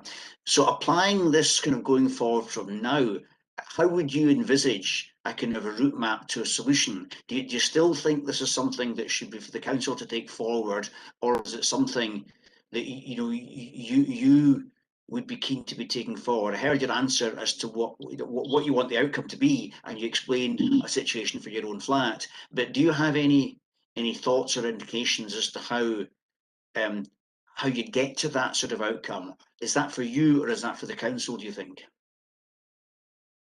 Well, yeah, I mean, short of going downstairs and getting a winning lottery ticket, I think really the situation has gone to a point where at the beginning the costs, or what I perceived to be possibly my costs, were manageable for me. Sure. It's going to be, a few thousand that we could probably manage to. It would be like an average house repair, or a new kitchen or a new bathroom or something like that. It would be something that we could have probably borrowed enough to have made it sustainable. And then from nowhere it shot out of the sky completely to a point where it was my estimated costs and my responsibility was nearly double what the value was, and certainly 3 times what the mortgage was. Sure. So I got to a point where I'm now, in a position where I'm about to hand keys back to a property and be left with a huge amount of debt behind it. So really, I don't know what the answer is. Sure. I would like the building to be reinstated, and I would like to have my property back, because then I have an asset, which means that I would have to sit down with my wife now and decide what we were going to do to solve our finances. But really, it's a beautiful flat, and it's a really nice spot. So I'd like it to be reinstated if that was possible. Okay, I mean, I appreciate that and understand how difficult the situation has transpired for you, but I just wanted to get a kind of sense, because while ministers will obviously be interested in how we've got to this position, they'll also, in considering whether to agree to what the council's proposal, now having reached the stage that this is what they've come to ministers with, they'll want to look at kind of what reasonable alternatives there should be, and what confidence they can have that by refusing to confirm the order, then some kind of outcome beyond the status quo will arise. Yeah, but so that's the sort of the purpose of the question. But I appreciate you've answered that as well as you can in the circumstances. Yeah, sure. That was all I had about way of question. Unless you wanted to add something more there, in which case I'll hand back to Mr. Goddard for a re-examination. Thank you. One of the question that reporters just put to you, would you, if the CPO was not confirmed, would you be happy to have the building sold on the open market to any other developers and see what prices were actually attained? Has anybody thought about feasibility of doing that? No, that was never been discussed. So that could be an option that might realise more than the current situation. Well, possibly. I mean, if we were in a position for a third party to come along and want to redevelop the building, and we would get a share to cover our costs of what we were owed back, that would certainly be a better position to be in. Yeah, absolutely. Thank you. I have no further questions. Okay, right, thank you. Now, I think that concludes the evidence that parties were indicating that they were wishing to lead for today. So I'm grateful to parties and witnesses for their patience with the system early on, and their time and contributions in the course of today. There's two or three things that are in my mind for process and procedures further, looking further forward. The first of which are there are one or two additional documents and issues that have arisen that we all require time to, I think, look at and consider. One of them relates to the report referenced by Mr. Allen, that Mr. Goddard had looked at and had asked questions about. We don't have that as or considered that as yet. As well as a number of other documents that supported the supporting statement of the council back in December 2019. Those are documents primarily that Mr. Goddard will need to look at, and so I don't think we can make final decisions in relation to those documents just now. But I'm conscious also there was an issue that I put to Mr. Geldner about the general planning status, and questioned him in relation to matters for ministers to consider where a planning application has not as yet been made. And Mrs. Thompson might want to speak about that now, or she might want to do that at a later stage. But just drawing all of that together, I'm probably inclined to say that when we started this inquiry, we were looking, or I was looking to be seeking closing submissions within 7 days. I'm probably inclined, subject to what agents think in this, is to say that all parties need a little bit of time to look at the documents that have been referred to today that haven't otherwise had the chance to do so at leisure, if you like. It's not obviously not really very possible for Mr. Goddard in particular to be expected to look at documents while he's also cross-examining. So I was inclined to say that if those documents can be and have been circulated as soon as they can be, and I think that there was one burden section of a document in the register, land register as well. If parties could consider those, and if they do want to make further formal representations in those respects, if they made them, say, by close on Monday of next week, and then we look to ask parties to submit their closing submission 7 days after that. So closing submission not 7 days from today, but 7 days from Monday. That would allow an opportunity to look at the documents and then decide what parties wish to say about those documents and whether there's any need for any further process or procedure in that regard. I don't want to preempt that question until you've each had a chance to look at that.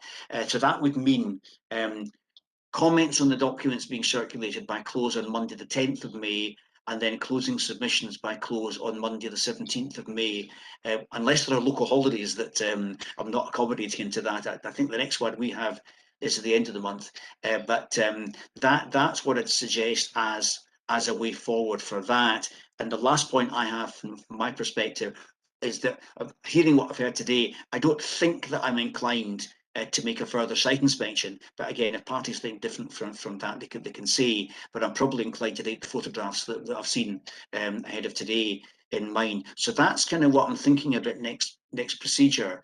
But I'll maybe come to Mr. Goddard first of all to ask for his views on that as we move forward. Meantime, and that's without prejudice to what you might conclude when you've read the documents, but just in terms of pure timings. In terms of timings, I have a problem with that. I just have one final question that I'd like to put to Ms. Thompson. Yes. Have there been any other buildings, particularly listed buildings within the vicinity, that have been damaged by water during this period of time? I don't know. I'm sorry, it's not something that has been brought to my attention. These sorts of matters only come to legal services much later in the stage. No, I think that can be addressed. It might not have even come to the attention of the council if there have been issues, but it's not something I would know the answer to, and I'm not sure. I mean, I certainly can inquiries with our enforcement team to find out if there has been, but it's not something that I certainly am aware of. That's fine. I can sort that with my submissions. Okay, that's fine. And so, Mr. Thompson, on that process, timings of those processes. I have made, I circulated the outstanding documents in the first break and in the lunch break. The aid law report I circulated by email to Mr. Goddard and the relevant email CPA. Right. You may not have received that yet, but they have been made available in the system. I have seen it, but I would ask a question. It's 14 pages long. Would it be possible to go for a hard copy? Yes, but I'm not sure when I can have that sent out. I am obviously not based in our office. I can certainly speak to our admin team, but it might not go out before tomorrow, or before. It certainly will not go out. It will not go out today. I don't ordinarily work tomorrow, but I can log in to try and track somebody down. If you get someone to get that out, yeah. I think that'll be helpful. I mean, I'm not suggesting you work at the weekend, but that'll at least give you, Mr. Goddard, the weekend to give some thought to that. I would never encourage people to work at the weekend unless they have to. In relation to the planners, I can try and ascertain a bit more information if that would be helpful. Yeah. That I've taken what I think is a note, but if I need some clarity, I can always contact. To make sure that we're covering the right matters to ensure that the detail is available. Yeah, that'd be helpful. And I just emphasise the reason why I'm separating the distinction between matters arising that has not been able to be addressed today and closing submissions is just to stress that closing submissions should summarise your respective cases and should not introduce any new evidence. And so any questions of anything risen from today will be resolved by Monday, and then the closing submissions can draw together your respective arguments without any new evidence being introduced at that particular stage. And I'd find that immensely useful in taking my next steps forward. So I don't know if anybody else has any other issues for today they want to raise. No, not for me. Okay, in which case I'll just pass on my thanks again and draw this inquiry session to a close. Right. Thank you, ladies and gentlemen. Good afternoon. Thank you. Thank you for your time. Thank you.